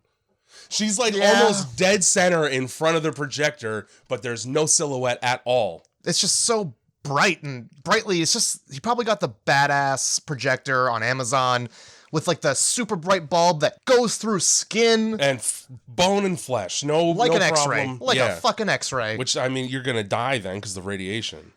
But yeah, no, I was mad. I wrote it down. Like it's darker, my writing, because I was fucking hammering it with the pen. In that scene when she's in front of the thing, she even turns around and goes, like, looks at him, and it was almost like, heh, heh, heh. Isn't that fucked up? I remember this place. This is where my mom was. And Mark's in the back just like, sure wish I could see it. Hey, down in front. Yeah, really the worst. She might as well have been texting as well. Yeah. Fucking Tommy Texter over I here. went to all this trouble to fucking call in some favors to get this projector, and you're not even letting me watch the movie with you. Ooh. It's not even a good movie. It's just a movie of a door. Yeah, that's unnerving. It's like found footage door movie. And then, yeah, so that, and then there's a couple other things in this movie that come up later, just copy-pasted shit that we've already seen. That's supposed to be scary again, even though you've already seen it. Yeah, it's like she watches the movie again, but she watches the R-rated version. Yeah, That's a little creepier. She watches, the unrated that didn't make it to theaters. But like, her boyfriend's like, oh, it's a door. And she's like, yeah, that's where my mom hung herself, right behind that door. So, all right, let's go to the rave then. Yeah. I just got my eyes examined so intensely that I needed to wear special sunglasses when I left 2 days ago at most. Let's go to the dark party with the bright lights. Yeah, and you get Pitbull going, make some noise if you just found out you absorbed your brother. Did you happen to catch what song was playing at this rave? No, I was too busy watching the little boy who clearly didn't get ID'd. No. The bouncers were not paying attention when he passed through those doors. The song that the DJ is playing is The Prodigy's Smack My Bitch Up. Love it. Yeah. Oh, fuck. That's a good one. It is. And poor Casey sure does get smacked up by bugs. Oh, boy. Boy, it doesn't go well for her. No, and there's a couple reasons, and most of them are her fault. First of all, Mark is going to the bar, asks everybody if they want drinks. She's the only one who says no, because she's fucking pregnant, but she doesn't know it yet, but she's fucking pregnant. Anyway, in the next scene while she's hallucinating, she's got a fucking drink in her hand. I did not notice that. She's got a big fat drink in her hand with a napkin. Didn't notice that. She hallucinates so bad that she goes to the bathroom by herself and has morning sickness because she's fucking pregnant. She has morning sickness in the evening. Well, first of all, it's a common misconception that it happens in the morning. It can happen all day. Well, just don't call it morning sickness. I don't know why they call it that. Just call it sickness. Yeah, just call it pregnancy, baby sickness. Yeah. Call it that. Yeah. I'm sick with baby. I guess her throwing up, I was writing things down, didn't notice that she wasn't, like, drunk. I remember people saying, like, oh, I'm not faded yet. Romy accuses her of being drunk later on. Again, good friend. But yeah, no, I guess she never did really have a drink. And then she goes right to throwing up. She at most has one drink because it's, whatever. If it's a continuity error, fine. If it's seltzer, fine. Regardless. Right to throwing up. Directly to throwing up for no good reason. With the exception of the one good reason that there would be for throwing up in that bathroom, which is that while you're throwing up, you're 2 feet away from a fucking glory hole.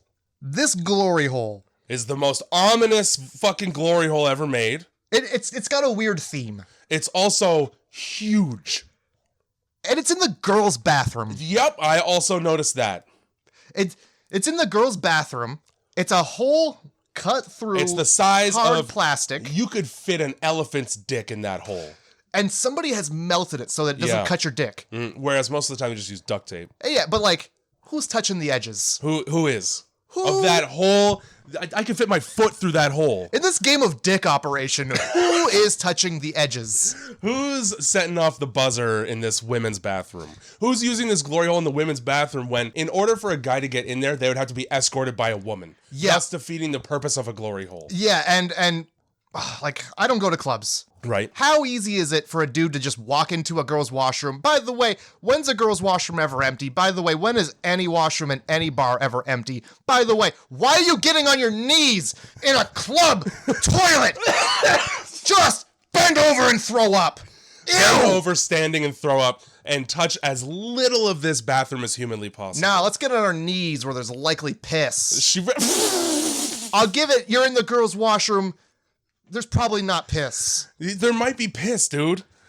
Yeah, if somebody doesn't want to touch the seat, they might hover and piss. Yeah, I'm not a toilet paper. I'm a hoverer, personally. I put toilet paper down, but I can't. I just can't. I can't. Matter of fact, I will go so far as to say I do not shit in public toilets. Period. I don't. I will make an exception if it's like a restaurant. I will tell like a you. nice one. I will tell you the one exception I made.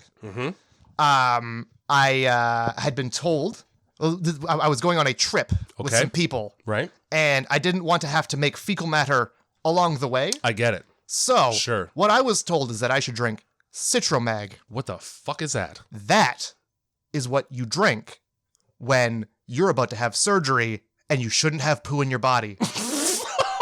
So it's an industrial laxative. Yes. Okay. And I wasn't told that. I was just told it makes you go. I was like, okay, cool. It sure does. I'm feeling a little blocked up. I'd like that out of me.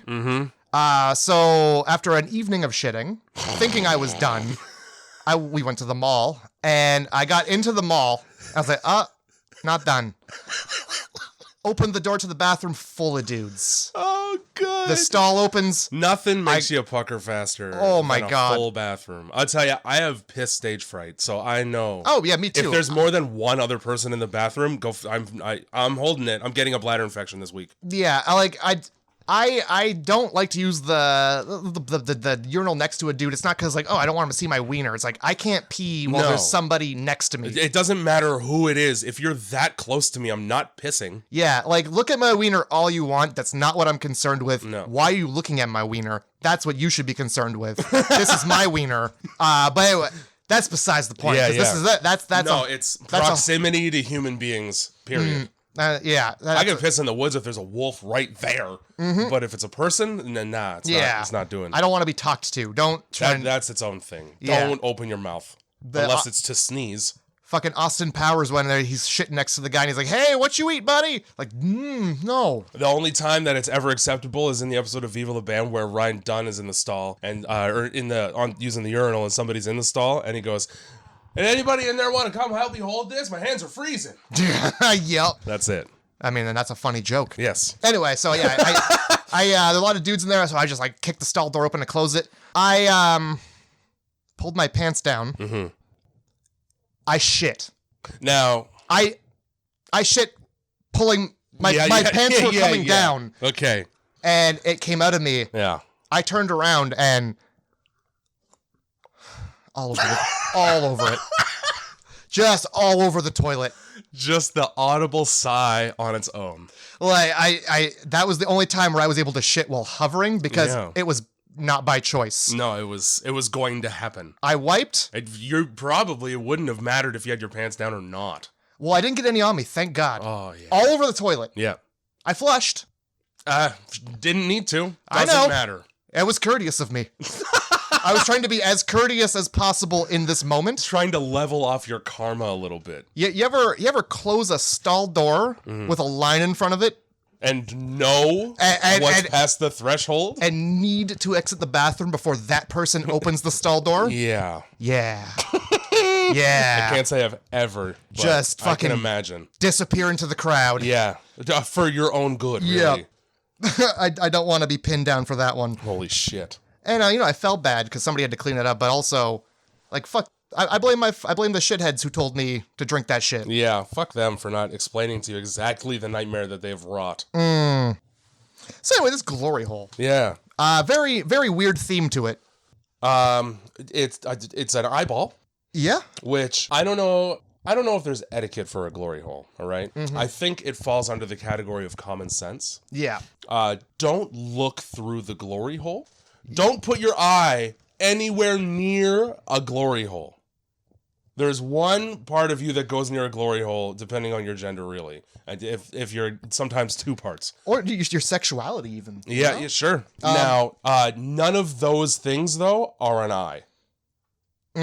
Anyway, the fucking glory hole has an eyeball around it drawn, and then it says, in the kingdom of God, the kingdom of the blind, the one-eyed man is king. Which is a penis joke! Yes, it is. And also, this movie's about our fucking eyes. Yeah, so true. Put your dick in the eye hole.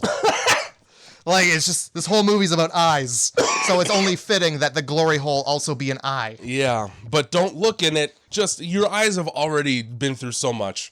Why would you put them in harm's way again? I wrote down a little bit of, just a bit of advice for you. Yeah. And anybody listening, really. Give me it. never put your face to a glory hole unless you're prepared for what's on the other side. Yeah, and she wasn't. No, she wasn't. Now, I imagine a lot of really horrible things come through glory holes a lot. I don't know where I would put a bunch of insect legs and bugs on that list of horrible things. Near the top or near the bottom? It's either before or after dick. I can't tell. Yeah. It depends on the quality of the dick. Yeah. You're right. So yeah, what's on the other side is bugs, goo, fingers start coming through, and also her dead mom's in there. So that's pretty sweet. That's not what you want. Yeah, you really don't want your mom walking in while you're using a glory hole. No. Let alone walking out after you've used it. Oh yeah. It wasn't good for anybody. No, it wasn't. And then anyway, she gets bugged up. She gets all kinds of bugs in the bathroom. They start coming through the tile, all these fucking legs. I did enjoy the scene. A lot of the effects in this movie are impressive to me. They weren't bad. You could tell it's CG sometimes, but it's not like egregious. Yeah, things aren't shiny. When things are shiny, that's when I get upset. Exactly. It occurs to me now, about an hour and a half into this, we never spoiled the movie in 2 sentences. Did you write anything? You know, I did. Let me just go back here. Sometimes genetic experimentation comes at an enormous Holocaust. Okay. I didn't write anything, and I'm not going to say anything because you got it. 90 minutes passed before I had to say that. You made me have to say it. I wasn't ready for it, but I'm proud of you. I was going to write like a poem where the word Jew rhymed, but I chose better. Yes, I'm proud. I'm proud of you for understanding that. One Holocaust joke is probably good enough. I'm proud of you for that. All right. I'm also proud of you for the wordplay. That was nice. Yep. It was disrespectful, but, it was Kenny playful. versus Spenny, fishing episode. How much does Holly cost? Oh, no. About $6 million. Oh, I don't. You know a lot of these jokes. Yeah, I do. You got them on the ready. This is who I am, folks. Fucking wordplay. So yeah, this is where we get. She's on the computer chatting to Romy on some video chat, where her only friend in the program is Romy. Yeah, literally her only friend in this entire. You see her whole friends list, and it's just Romy on there. And Romy's has got a bunch of people on her end. Not even Mark on poor Casey's fucking friends list. And this is where she's like, "Yeah, so just put some scissors under your pillow, wide open." My grandma used to do it to ward off evil spirits. I don't believe that shit, but hey, here's a dangerous thing you should do. While you're asleep and you have no control over your body, and you've been having nightmares for days, so you're going to be thrashing around. The other thing I want to note here is that that whole conversation is Casey being like, please believe me that it's real ghosts, and Romy being like, you're fucking dumb, bitch. But then when she finally gets worn down enough to give Casey that piece of advice, Casey goes, you're a freak. Fucking pick one. Pick one. Nobody stays on the right track. Holy shit. Oh, thank you for helping me in the way that I've asked for an hour. Fuck your advice. Well, I mean, it's not good advice, though. No, it's bad advice, but at the same time, it's something. So you're just gonna we're just going to attribute the fact that this old lady wasn't hunted by spirits to a weird thing that she did. What if there was just no spirits to begin with? Yeah, none. Now you're just sleeping with scissors under your pillow. That you're gonna ruin bed sheets. At least. It's hard to get pillowcases sometimes for pillows that fit, that aren't in a set, and then you just have 3 or 4 pillowcases kicking around your house forever. Waste. This is where we get the dream sequence where she astral projects onto the ceiling. Yes. And this is the only time where she sleeps in more than just underwear, because there is a child actor in the bed in this scene. That's good. Yeah, it is. That's good. That's good for the whole team. Yeah, and now if you thought one glory hole was enough, buckle up, because in this dream, this child reaches onto her stomach and opens another one. Yeah. In this dream, her brother climbs up into her guts. Yep, right. Gets right up in there real easily. And it's not like it's a CGI animated thing. He does like the Chris Angel. It's very practical looking. Yeah. I would be willing to believe that they just had a torso and it's like, all right, kid, for this scene, you're going to rip this open.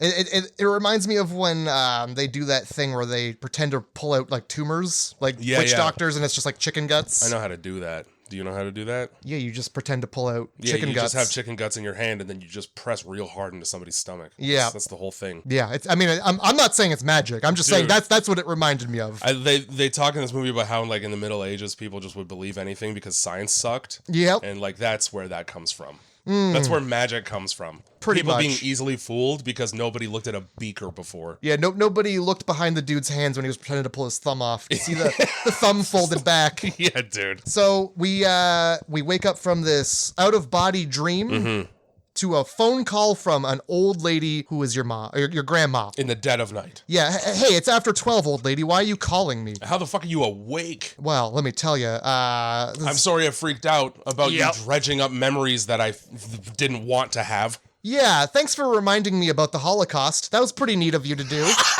I was just having a good day where I didn't think about that, and but no, it's cool. It's cool. Yeah, no, you brought up that memory, that thing where everybody I know in love was murdered. But come on over. Yeah, absolutely.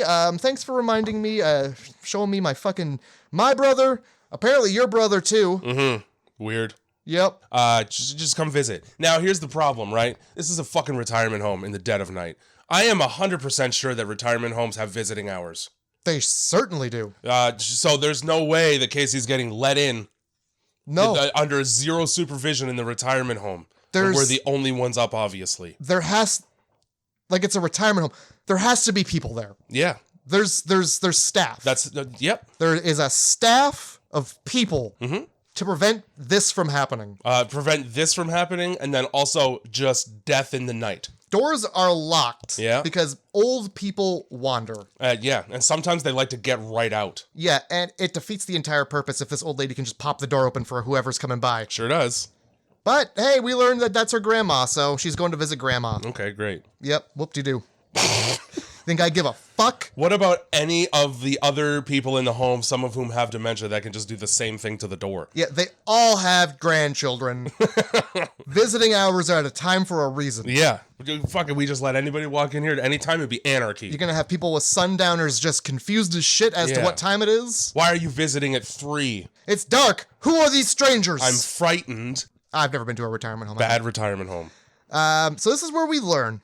This is where we learn, if you weren't sure before, that this is where we learn. This is a Holocaust movie. The Nazis did this. The Nazis done did it. So Sophie is telling the whole story about her experience at literally in Auschwitz, which it wasn't the only one, all right?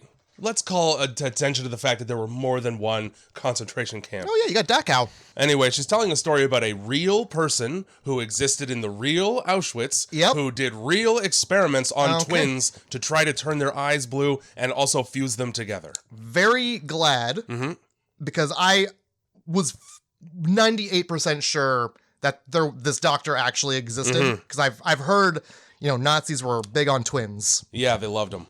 They loved twins. They loved aliens. All kinds. I heard that it had something to do with, they thought that, like, legitimately, as they describe in the movie, there was some portal to a different universe or realm. They also did meth. So they also did tons of meth. They used to cut the webbing of their toes and then put drugs in there when regulations came down that they couldn't use it anymore, so that they could hide it but still be high as fuck. I also know that American soldiers did that with chewing tobacco because you couldn't have it in your mouth. I think they call that a meth sock. I think a meth sock is when you have to peel it off from the drug sweat. Yeah, think of that. Or, it could even be your butthole. From having meth up in there. If you're going in and out of prisons. So she's telling this whole story about, we had this horrible experience. They tried horrible experience, Jay. Yeah. This devastating thing that happened to a nation of people. There you go. Now, not to suck the dick of the Holocaust too much, but that's the case. At this point, my brother died when they tried to turn his fucking eyes blue from brown, and then he came back a couple days later, and I could tell it wasn't him. Here's the thing. She goes, a demon, which is called a Dybbuk, and this is where you learn that. There's another movie called The Possession that concerns a Dybbuk box, which is where you can tame them with spells, Hebrew spells. The thing that I wrote down here, though, was, imagine, right, because they established that these demons predate mankind. Okay, potentially anyway. Later on when they talk to the priests and whatnot. Yeah. Okay, these demons can be very old. Imagine being a demon wandering through limbo between life and death because you weren't allowed to get into heaven, and you finally find a body. Auschwitz. Send me back. Yeah. I'd rather purgatory. For real, of all the doors, This is that's the one that this is the worst one that you could have opened. Yeah. Oh my God. Just I'd open the door. Oh no. Lock that door. Nah, this is worse than the hell I live in. Hey, excuse me, you're letting a draft through. Close that. Close that door. The only part that I didn't like about this whole flashback story is this kid died, comes back, and the Nazis just let him hang out with the rest of the kids in the camp. Yeah. They don't go, hey, he was dead 2 days ago. That's weird. Send him back. Right? At least that. That's all. Yeah. It's weird that, because like, yeah, hey, we all know what the Holocaust was. Yep. It's weird that they were like, oh, dead one, and they just were not putting him where they put that. Yeah. Where they put all those folks. They had plenty of areas that they could have put that. But yeah, he came back to life, so good thing they didn't. Yeah. Only to have her. So the old lady's like, yeah, so twins are mirrors, and mirrors are doorways to another world. So I killed my brother. Mm-hmm. Had to. No choice. Had to do it. And then probably all the other Nazis and children was like, whoa. All right, we're not gonna fuck with this chick. Whoa, and Let's that's how put her back on the train. Yeah, she doesn't explain how, but she fucking killed her brother to get rid of the demon. I assume she used scissors. Shouldn't give concentration camp prisoners scissors, but maybe that's what they did. So she goes, I just so you know, I know about this Jew book that you could maybe read. The Book of Mirrors. Yeah. What's it? The Sefer Hamarot. I really hope that this is actual Hebrew that they're speaking. I have no way of knowing. My Jewish uncle is deceased. He has deceased what? So fucking Casey goes to the library and promptly steals the book from the library. Thank you. Steals the book right out of the library. She had to have. Yeah. There's no way. The librarian makes a note when she hands it to her. Be careful with this. Yeah. They're keeping tabs on these books. They're not gonna. Yeah, you can't take that out. It's so old that the rabbi that she takes it to doesn't know what it is at first. Yeah. And he's like, "Aren't you gonna take this back?" Nah. You keep it. You just translate it. I only stole it from the library. I'm not getting caught with it. Now you're an accessory. Yeah. But there's a shot where she looks over to security guard in the library and waits for him to walk away, and then she picks it up and leaves. I missed that. Yeah. Okay. I was too busy just jotting down things about books. Nah, ripped off this fucking good book here. Yeah. This is where I figured out that she wasn't saying demon the entire time, and she was saying de book. Yeah. Because she was Googling it. So I was like, oh, she wasn't having I wasn't having a hard time understanding her accent. She was just saying a word I've never heard before. Yeah, she takes the fucking book, and we have voiceover narration of Sophie telling her how to protect herself from the demon. One of the things that she has to do is destroy all the mirrors in her house.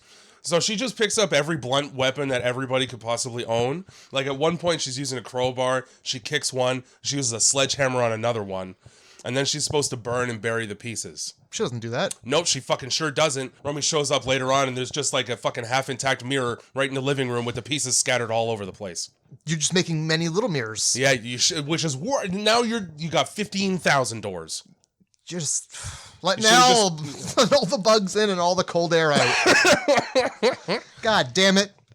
She also, when she's breaking these mirrors, she doesn't think about cleanup at all. She's not even wearing safety glasses. No, she's just around making a mess of her poor dad's house while he's out of town. Yeah, her dad never comes back.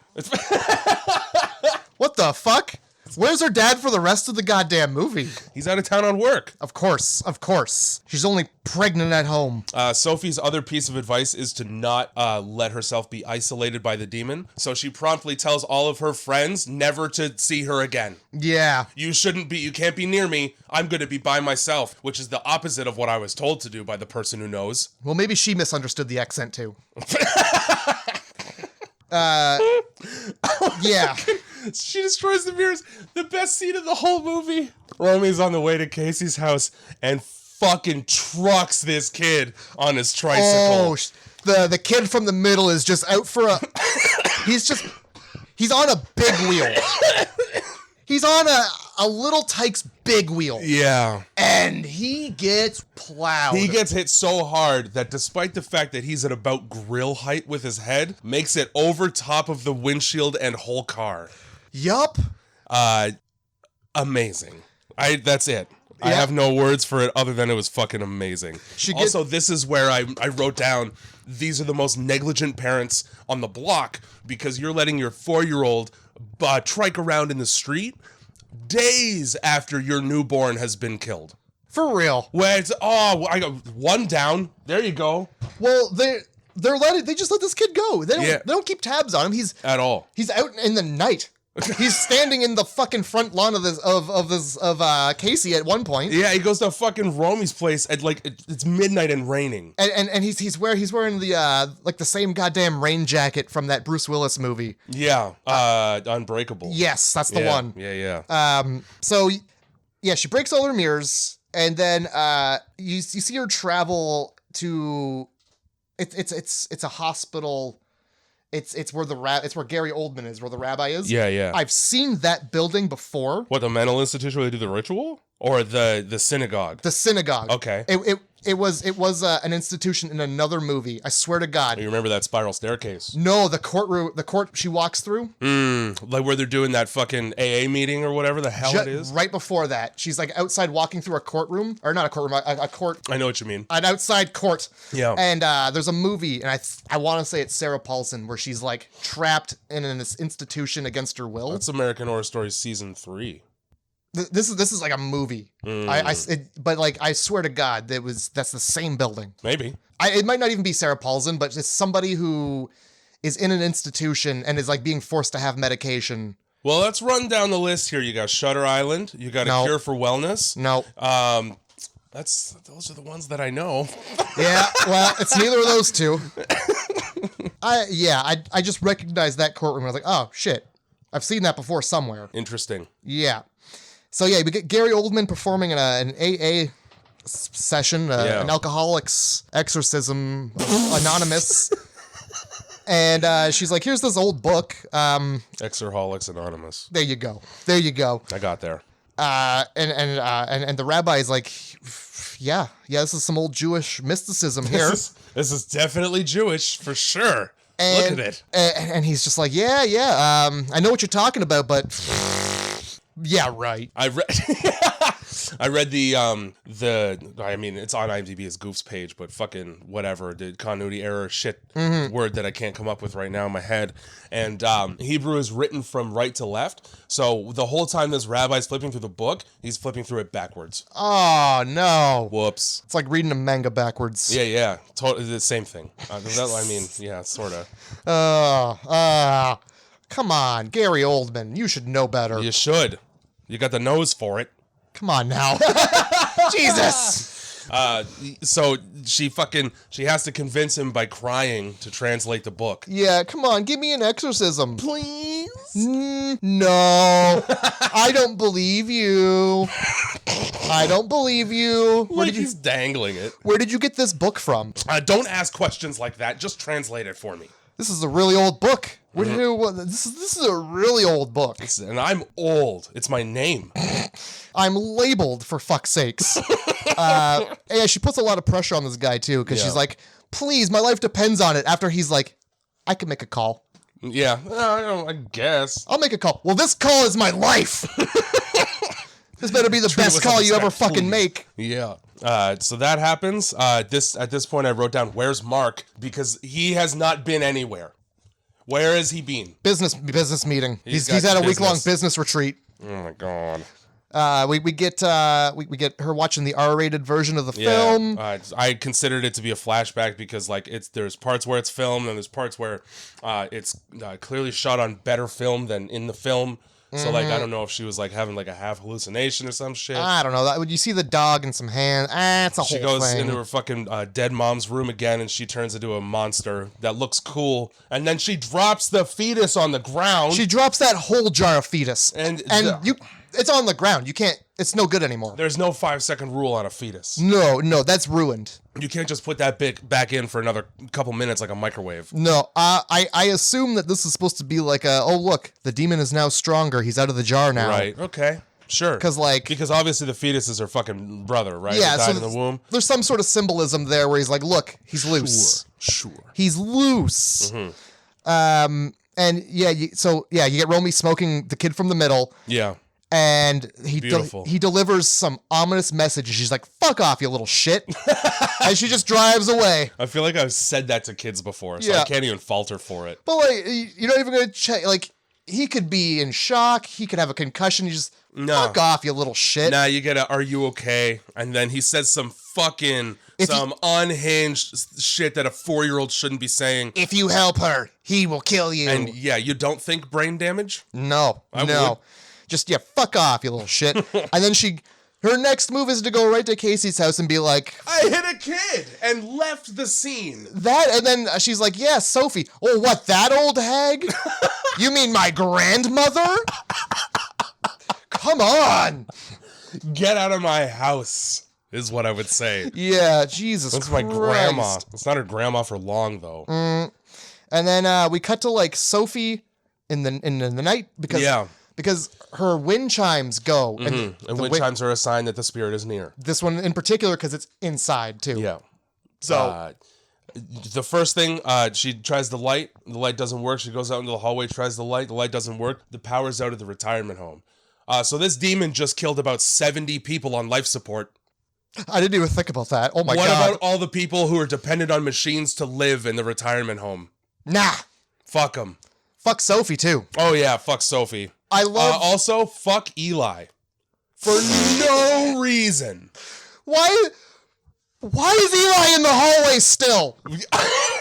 Put him to bed. It's nighttime. It's fucking night. He's not gonna get up. You just left Eli in his diaper in the fucking hallway. He's like in the exact same position he was in that afternoon. This is the worst retirement home in the city of Chicago. Well, yeah, you got fucking...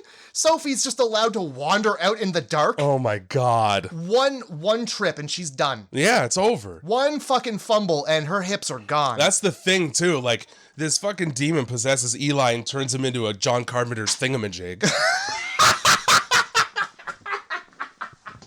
Yes, he does. With the upside down head and the four-legged running. A fucking thingamajig is the best way to describe exactly what he is. So Sophie's being fucking chased through this. Now, he's on 4 legs and she has a limp on 2. She's not there. She gets so far just like that. He's moving so fast that he does that anime slide. Yeah, he does. When he goes sideways into the door. Yeah. Like, that's how fast he's moving. So the movie does that thing where no matter how slow the person running is going, they don't ever get caught. Mm-hmm. And then she trips and falls down a flight of stairs like a Life Alert commercial. No. Yeah. That's totally what happens. Does she fall? Okay, I missed where she falls. I just got to her in the closet. So that closet's in the stairwell. She opens the door to the stairwell and immediately eats shit down a flight of stairs. It's like she's fallen and she can't get up, but she gets up. Which also, this old woman, there's no way that she could not break a hip on that fall. It's at least 10 stairs. Somewhere on YouTube, there's that Life Alert commercial set to like death metal music as she rolls down the stairs. I have seen it. Look it up. It's a great time. If you Probably one of the best videos ever made. I don't care. But yeah, you get before. So Eli's in the hallway. Yeah. She goes to go downstairs and she hears a crash. Eli's tipped over in his goddamn wheelchair. Yeah. But he's not there. No. Down the stairs, and you see his whole ass head. He's on his all fours. This is before they're chasing, and his head does this thing where he looks terrified that it's happening. Yeah, dude, and it just twists, and you hear cracks and pops until it's upside down. Yeah. But then it's not upside down again. Yes, it is. Is it upside down? I don't think it is. I think it goes right back. You know what? You're right. Oh, shit. It's just as freaky, though. I'm thinking what happened is the rest of his body is upside down. So, like, he flipped. Oh, that's a fucking thingamajig move right there. That's what I'm saying. Yeah, I could see that. All right. Also, during this stairwell scene after she falls, I noticed there's not a single, and I noticed it afterward when they show up, when they find out that she died in the closet, there's not a single chairlift in this multi-story retirement home. So these old people are like cows. You take them up the stairs and they're not coming down. Oh my God. Yeah, I don't recall passing by an elevator in any of these shots. They're only coming down one way. And it's not the way that they want. It's the Life Alert way. Yeah. It's what's keeping Life Alert in business. It's either the Life Alert way or the way when Life Alert doesn't show up in time. I'm dun dun dun dun dun dun dun dun He's thinking about that. dun, and she's just fucking on loop. That's it's fucking so good. amazing. That's all I picture when I hear old people falling down the stairs. Yeah, Sophie hides in the fucking closet and for some reason puts the flashlight on her own face, which is not how to use a flashlight. And then she gets fucking demoned from a shelf from behind. Oh yeah, because fucking Jambi, the juice maker, is right behind her. Jamambi over here. Jamambi Juicington, the fucking Jarambe. the rubber green man. I don't fucking. Yeah. What is Gumby supposed to? It's a stick of gum, right? Yeah, I don't know. I guess. He's a stick of gum with on the, like a shitty attitude. He's like a sarcastic asshole on the show. Is he? I think. I'm not gonna lie. I didn't watch it because I have better taste. Yeah. I can watch things that are more adult, and I don't need to watch Gumby. Like, give me Arthur. Put Arthur on. Oh, you prefer the sophisticated. Yeah, give me DW giving Arthur the business. Yeah. And then he cold clocks her in the face. That was a good episode. Tell me that actually happens. It happens, yeah. Oh, thank God. That's where that meme comes from, like his balled up fist. Oh, I'm so happy. He just socks her in the mouth. I did not know that. Here's Yeah. my thing, right? Because the whole time you want Charlie Brown to just beat the fuck out of that chick for not letting him kick the football. So I'm glad that DW gets what's coming to her. It's something you want as a child. Yeah. You're like, come on, just let it happen. And when it happens, you're like, yes. Yeah, I'm sure that's so satisfying. This is better than the episode where they reference Beavis and Butthead to children. Beautiful. Yeah, so we get fucking Eli, the diaper stroke, chasing her around. Sophie dies. Stroke. Well, I jotted that down because I wanted to be sure that I could clarify that Eli is the guy in the hallway. Worst superhero ever. Diaper stroke. It's like Deathstroke, but He shows up with bang. Stop right there. Ugh. Oh, both at once. my kryptonite is both at once. I'm gonna need 2 minutes. At least. Somebody please fix my droopy face and also change me. Yup. And so the next scene is Casey showing up to the old folks' home, and they allow her to walk right into where the old lady is dead. So and look at her dead corpse on the floor in the middle of the dead person crime scene. I had the same thought. So as she leaves, there's a detective by the door, which I assume is her escort, right? So she must have demanded to see this dead old woman, and they were like, all right, since you're family. Yeah, she's not there to identify the body. They know. Which room has nobody in it? Yeah. Oh, Sophie. What was she doing? Who didn't show up for their morning pills? And then you gotta search everywhere too. Yeah, you do. Because nobody's thinking the fucking cleaning products, janitor's closet, and the stairwell. No, they're thinking the woods. The woods around. First thought, the woods. Yeah. So she's dead. And then Sophie gets this letter that, Casey gets a letter from Sophie. Right. That's like, you gotta finish what they started in Auschwitz. Which I would have worded better. I would have worded that better. Because what she's referring to is killing the demon. Yeah. And not the Holocaust. Not the much worse thing that happened. That's the other business that was taking place at the time. Yeah, specifying that the demon should be killed would have been wicked, because like she's reading that and going like, well, this is more than one person job. I'm gonna need an army almost. I'm gonna have to get together a ragtag bunch of. Anyway, somebody on the inside at the train station.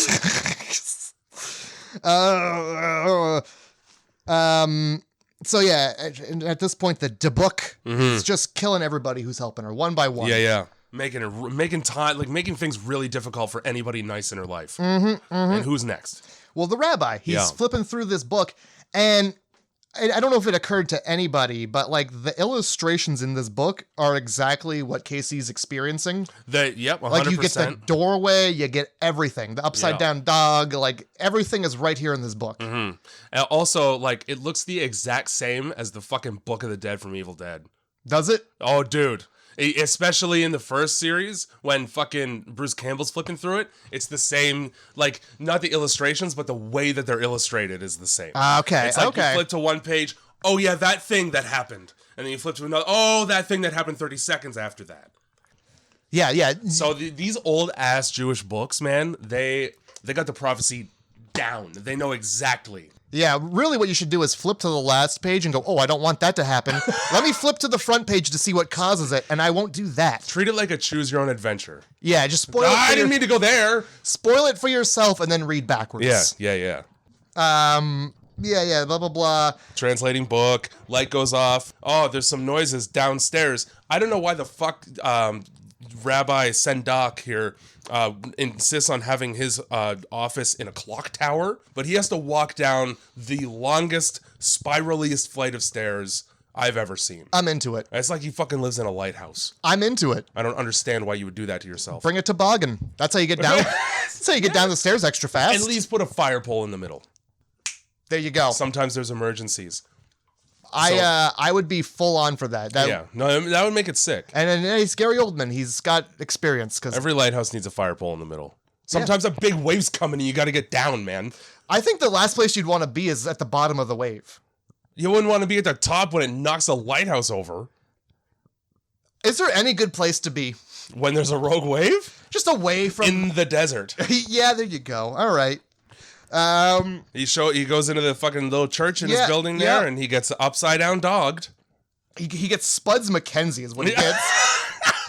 I don't know what kind of dog that is, but it's got the fucking the pointiest snout. I'm never gonna remember the breed. Is it a pincher or a? It's a terrier of some kind. It's like no, it's not Scottish. I'm never gonna remember. Yeah, if you've seen Frankenweenie, it's Frankenweenie. Okay. Not the cartoon. Fuck the cartoon. Well, then I don't know.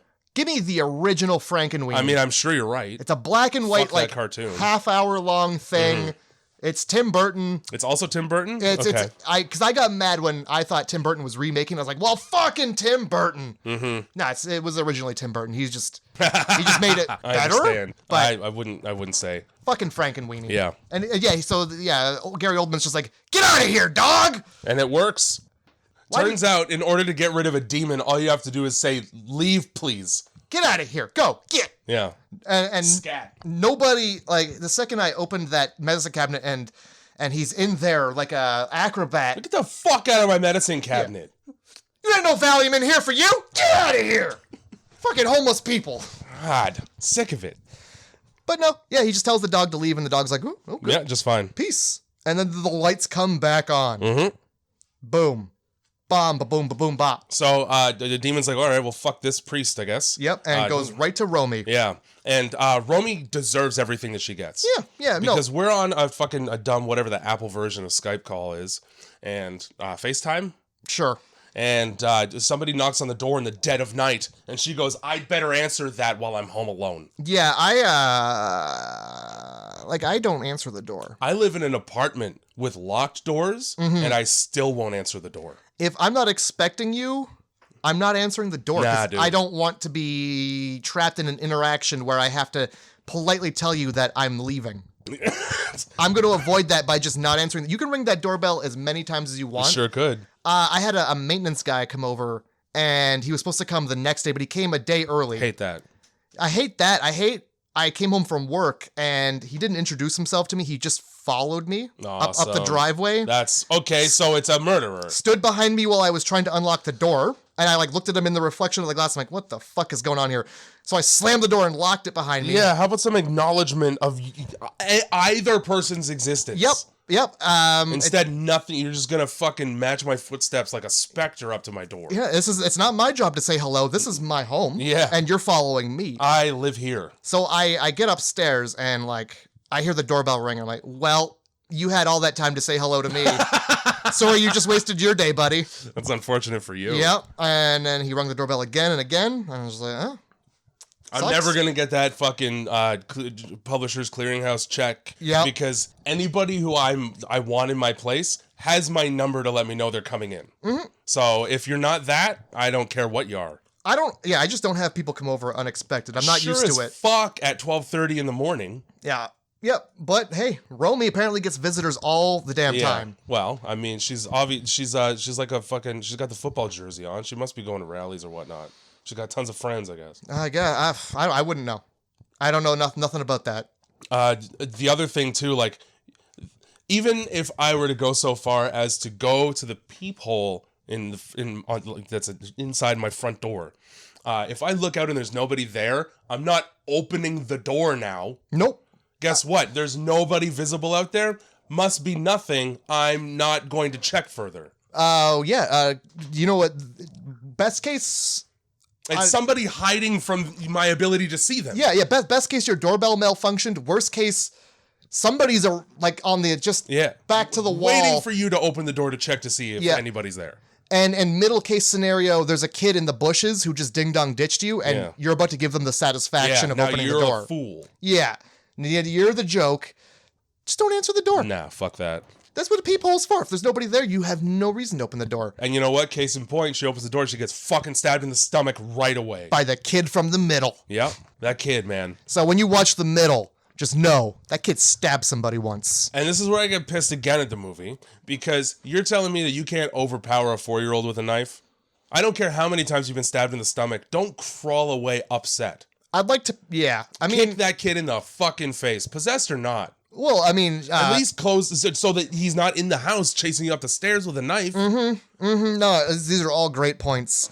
And Casey calls over what's his face, Mark finally. Yeah. Mark finally fucking shows up and has the only reaction anybody should ever have when he sees this child with a demon's face holding a knife. He picks it up and just heaves it.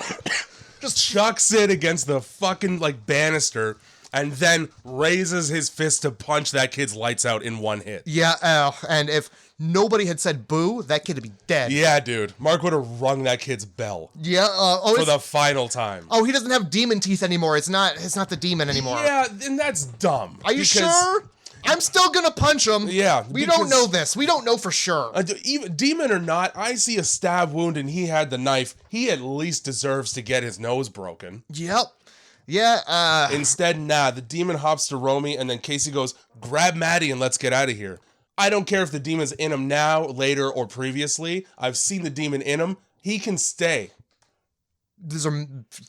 How about you and me get away from the demon? That's what I'm saying. I would have continued to punch him. Yeah, just in case there's more demon inside. Yeah, the demon is hiding, Sometimes clearly. You need a couple rounds of antibiotics to get rid of an infection. Yeah. It's the same principle. Yeah, you need a couple rounds in order to get rid of the demon. Yeah, sometimes you got to lose a few teeth in order to survive an exorcism. Just let's you and me leave, and they can deal with that. But all they do is give them to the fucking cops and ambulance outside, so that's fine. Yeah, the cops can deal with the murderous 4-year-old. Romy's possessed, and they fucking just leave. Yeah, and they leave her to die possessed on the ground. And as they leave, she throws out the line like, "I guess he can just possess anybody now." Yeah. Oh, okay. Great. Sure. So he's strong enough. Appreciate your exposition. Yep. The good thing we know that now. And this is where we get introduced to Idris Elba. He's too jacked to be a father, number one. And by father, I mean priest. Yeah, and two, he's Charles Minor. Yeah, he is. As soon as he speaks, you're like, it's Charles. Wow, we're in for a business meeting here. Oh my God, Sadakoi Steel. Now he's working in paper. Mm-hmm. He's really good at soccer, I bet. Which is weird because in this movie he's playing basketball. So this guy's just killer at all sports. Hey, he's an athletic dude. And you know what? I realize this movie's...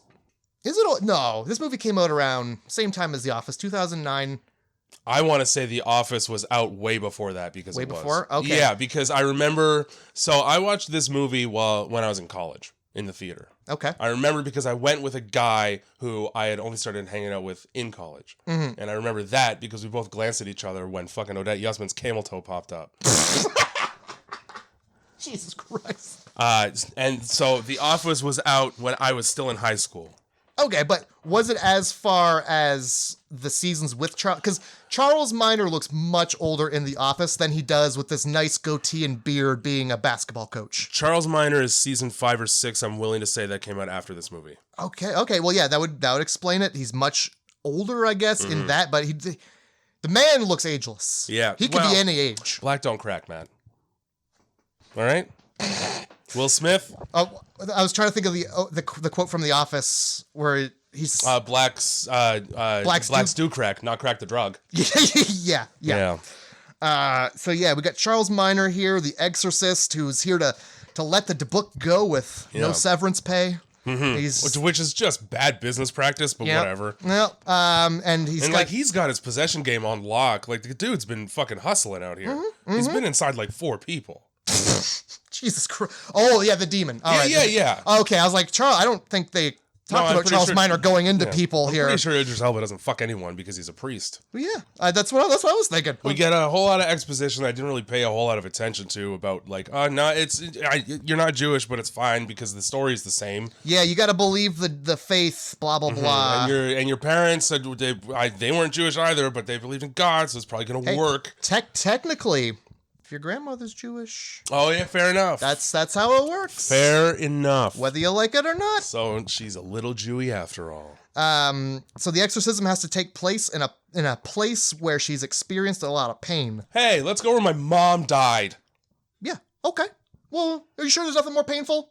You get bit by a dog anywhere? Mm-hmm. And it's like, personal, physical, because the emotional pain, that sort of transcends a place and time. You ever stub your toe ridiculously? Like, where's that railing in the night? How about when that kid bashed you in the face with the glass? Did that hurt a lot? Can we go there instead?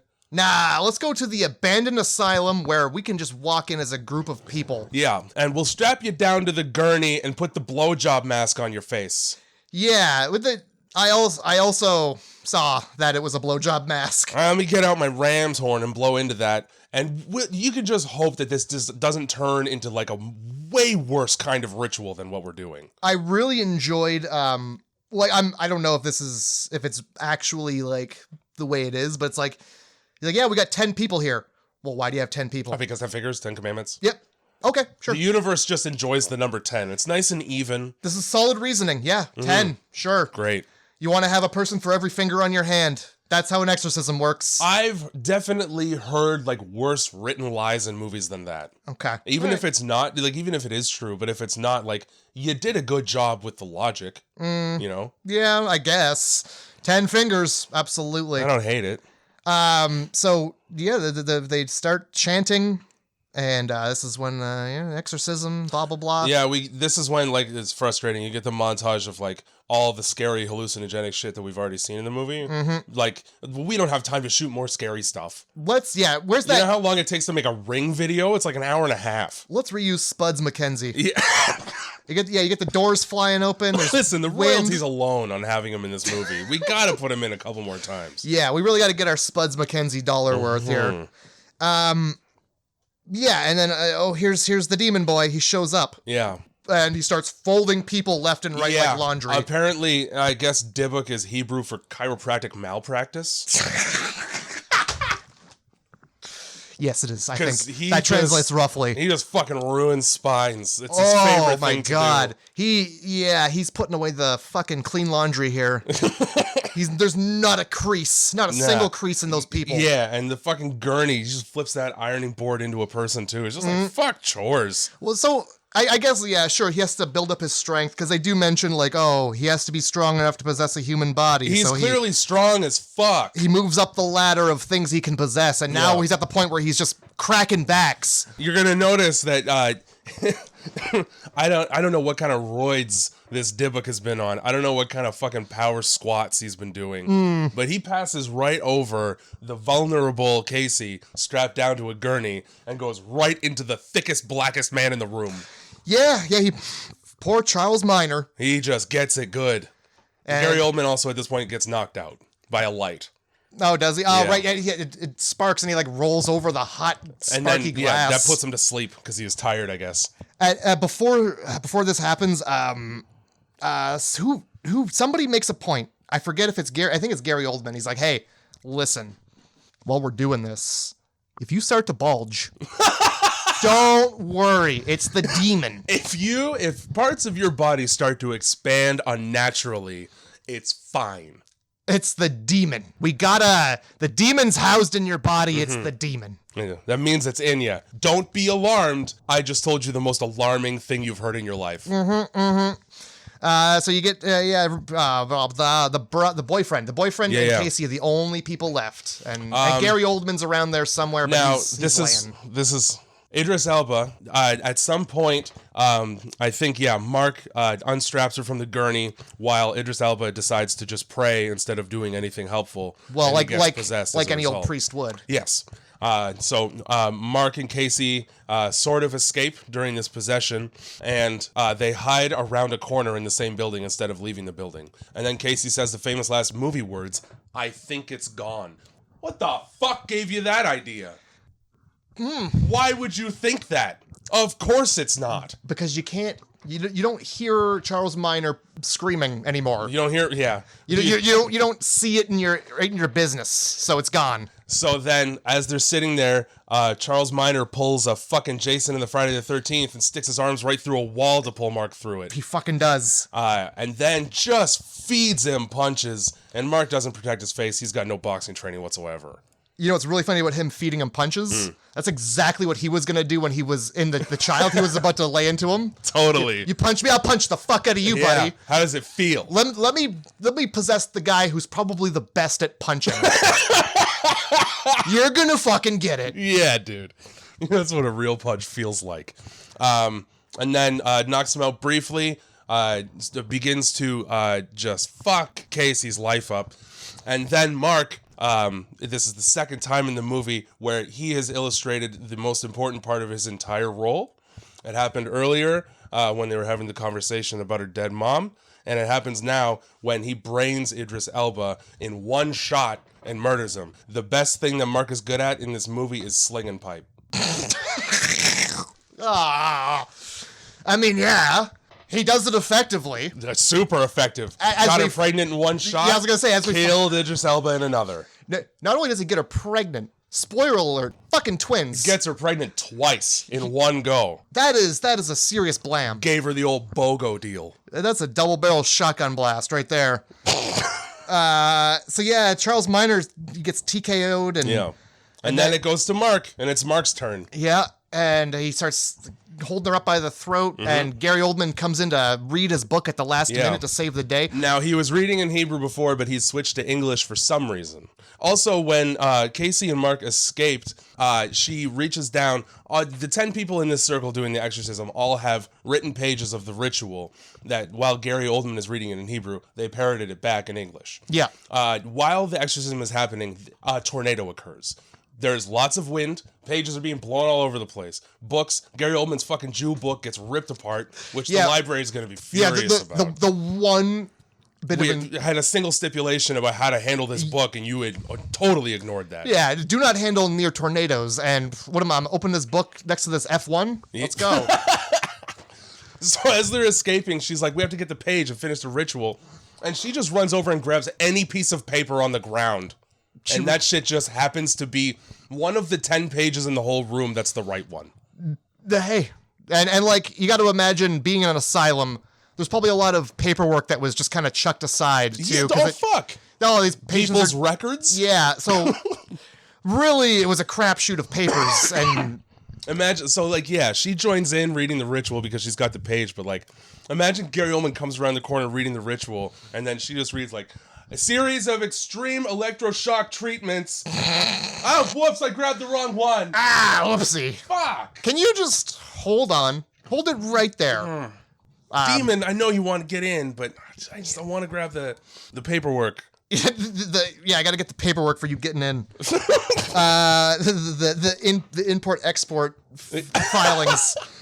They fucking ritual Mark right off the balcony onto the floor and kill him. Yeah, he dies of a fucking exorcism, and then he's like, hey, am I going to keep falling forever? And dies. I feel like that's probably one of the most accurate last words I've ever heard. Dude. Just some fucking silly shit. Yeah, your brain's firing all kinds of chemicals. You're not... Dude, sometimes rabbits don't have fur. Yep. I wrote down at this point, how is this rabbi going to explain away 12 deaths in the asylum? Hey. We're trying to get a demon out. Sorry, officer. Well, thank God he had that camera rolling. Yeah, the camera that gets evidence. knocked over after 5 minutes. You just gotta pray that it got a good angle. It's like, cause That Blair Witch Project angle where it's on the floor tilted. I like, if I was Gary, I just have to be like, hey, look, do you think I could do this? I'm old. You think I'm bending people in half like this? Mm-hmm. Huh. Fuck. And then it ends with her being pregnant. Oh, the way that Mark gets subdued, by the way, when he's possessed, is Sophie, that Star of David necklace. Yes. Gets gifted to Casey, and then Casey stabs him with it. So what I wrote was Ninja Star of David to the neck. Shuriken of David. I'm proud of you. Good. I couldn't let that one slip by, man. It wasn't allowed. You've said some horrible things this podcast, but you've also said some very good things this podcast. You're tipping the scale. It's an even scale. Yeah. End of this movie, no consequences for anyone. Casey's just pregnant. Yep. And with twins. To be honest, abort him. Get him out of there. I'm doing the hand motions as if to say, yeah. There's 2 generations of pregnancies that have ended in demonic possession. Nip that in the bud. We're a condom family from now on. For real. Mm-hmm. You see us twins? Well, where do I schedule the abortion? Mm-hmm. Now, because here's the thing, right? I know that we're going to do ultrasounds, and eventually I'm going to see their eyes. And if their eyes are in any way fucked up, it's going to be too late for me to solve that problem. So I'd like to let's just. I don't remember exactly, but was she full on, like, was she pregnant? Was she showing? They were, there's a scene where she's actually like at the OBGYN. Yeah, but was she like bumped? Because like those fetuses they were fetuses. I think, yeah, they were wiggling around in there for sure. Like she should be a little bigger, I was thinking, especially if it's twins. You know, you can only like stick your gut out so far for the before picture and the fake diet fucking advertisements. All right. And she's like 120 pounds for fuck's sake. Fair enough. All right. I won't. Maybe she tried a little. I don't know. Yeah, I probably would have been like, listen, I've got a history of complicated pregnancies. Yeah. My family is, so let's just, this is too much. Peace. And then like it kind of all comes together, like, oh, she threw up in the toilet, blah blah blah, like all of these signs they kind of sprinkled in there with no nothing, and oh, she's pregnant. I've seen this movie a bunch of times, and I vividly remember the first time watching it, because before they're in the rave, they're in line for it, and Casey goes to Mark, oh, you don't think I'm crazy? And he goes, nah, a little bit hormonal maybe. And I was like, in the theater, she's fucking pregnant. Well, yeah, it's a movie about an unborn baby. Of course it's going to end with her pregnant. She's goddamn pregnant. Like, don't even bury that lead, because I knew. Yeah. Anybody with a brain would know. Honestly, it wasn't a surprise. No. The ending is not a surprise. Mm-mm. They do that thing, like the big reveal thing, where it's like, okay, well, I put those twos together already. To be honest, I put those together, and I was hoping you wouldn't have done that, because that's a very easy thing to sprinkle in there. I was hoping that I was reading too much into it, because it's a very dumb and easy thing you did. But no, she's pregnant. Whatever. Yeah. Credits. Yeah. So out of 10, Unborn. out of 10, what'd you give it? Out of 10, I gave this a 7.5. 7.5. Okay. Because I fucking enjoyed it. There's some silly shit, but damn it, like, demons are cool. I do like. I got a thing for when people, like, because I love The Mummy and I've seen it so many times. When people's mouths open too wide, I like it. I'm down. Yeah. And also Gary Oldman and Idris Elba. Like, I don't have any complaints there. I don't know how the fuck you got Gary Oldman in this. That motherfucker is like, he's got a dozen Oscars. Let's stick him in the horror movie about the baby demon. Maybe he had a yacht. He had to buy somebody. He's just like, fuck, got a yacht payment to make. Fucking. I got 40 minutes to be in your movie. Sure thing. Yeah, I'm Gary Oldman. Pay me the most of anybody, please. Okay, bye. That's probably exactly how that conversation went over the phone. Yeah. And he put him on speaker in the car. Yeah. Hi, I'm at the car wash. My name's Gary Oldman. Yeah, I'll do your fucking film. I'll do your fucking demon baby film. And then he shouts, hey, that soap's too harsh. Because he's very particular about the soap he uses. Yeah, I give it a 7.5 too. Hey, look at that. Solid movie. I didn't have too many complaints. I realized right at the beginning that I've seen it before. Right. As soon as she finds that fetus in the woods, that's not something that you forget. No. Nor is it in a lot of films. Something about you and fetuses and that being the only memory of the movie they're in. Hey, man. Fetuses are freaky. They're like little pre-people. Pre-people? They're harmless, though. They can't even... Yeah, because they don't have any teeth yet. Man, if babies... So a fetus with teeth is like your worst nightmare. Oh, yeah. Okay. That's horrifying. So, all right, look, I've done something. You're either going to love this or you're going to hate this. Okay, I'm excited, kind of. So, there are some clear themes in this fucking film. Of course. I got them all right here. I got them all. You got them all. So, I got 3 themes for you. Yep. But I also got 3 other movies starring people in this movie. Oh, shit. So... I already know what the fuck. Yeah, okay. You probably do. So here's your themes. Mm-hmm. We got heads not facing the right way and mouths opening farther than they should. Okay. Demon children. Okay. And finishing what started in Auschwitz. But then you got a movie with Odette Annabelle, a movie with Idris Elba, and then a movie with Megan Good. Well, I'll tell you right now, I don't want the Megan Good movie because I know which one it is. What is it? I can't remember the fucking name of it. Venom. Oh, okay. First of all, Venom's not a horror movie. This one is. Fucking superhero movie. No, this one is different. This one's 2005. Okay. You know what? And it's your own goddamn fault. I want finishing what we started at Auschwitz. Okay. I would love to watch Dead Snow with you. I absolutely watch Dead Snow. Fucking God. I haven't seen that in a long time. I feel like that was fucking like either like when we started doing the theme thing, like the first or second series of movies that you picked, Dead Snow was in there. I forget which movie it was, but I can't remember either. It had something to do with the winter and mountains, or probably. Yeah. So you passed up on The Thing, The Omen, Yep. Cloverfield, and Prom Night. Prom Night. And Venom. Let me tell you right now, Prom Night is so fucking bad. It's so bad. Hey, that's Which Prom Night would it have been? the one with Idris Elba. So the remake, even worse. Awesome. Well, we gotta watch bad movies. Dodged a bullet. Oh, well, we're watching Dead Snow this week, so don't worry. Nazi zombies. We're watching Call of Duty the movie. This was like these 2 things. Well, this one thing, Nazi zombies. I don't want to see these 2 things, zombies and Nazis, were real popular. Because they were very specifically Nazi zombies. I mean, Hugo Boss. Nazis in some way are still quite popular. Yeah, I mean, people are still driving around in Mercedes-Benz and Volkswagen, aren't they? Yeah, they sure are. Yeah, they sure are. And also Coco Chanel, I believe also. I believe it as well. I think designed things. At this point, pretty much anything out of Brazil. Questionable. Because that's where they went. Yeah, a lot of them did go there, didn't they? And if you've not seen X-Men First Class, you might not know that. Okay. Because Magneto. Or, history. So, yeah, but X-Men First Class is way better than history. Okay. Because you got Magneto. I'll contest you on that one, but that's fine. Magneto was at Auschwitz. Yeah. And then that whole movie is him traveling around killing Nazis. I'm not really sure why they felt the need to tie the Holocaust into X-Men. Because genetic mutation. Okay, and fine. they were studying the kids. But the Nazis aren't the only ones that did that. Yeah, but some people did it without killing the kids. Mm-hmm. But the Nazis are the most famous. Yeah. Well, infamous. Sure. Whatever.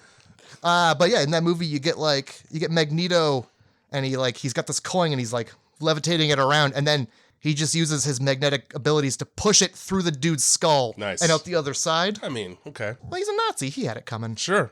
I'm always surprised when there's actually something somewhat like cool in a fucking X-Men movie. Mm-hmm. So that's fine. So that's the movie. The Unborn. That's the Unborn. Next week, Dead Snow. And I'm going to have a very difficult time coming up with something for the week after. I'm excited. Shit. You gave me a real good one. You gave me one with plenty of themes. Plenty of very clear themes. Whew. All right. Well, thanks for listening, everybody. I'm honestly sweaty. Yeah, it's hot. It's been 2.5 hours. It has. And I didn't think that we'd fucking stretch the Unborn out for 2.5 hours, but here we are. I honestly didn't have that much to say about it. Yeah. So it's very weird that this brought it right out of you. God damn. All right. Well, hope you guys enjoyed the podcast.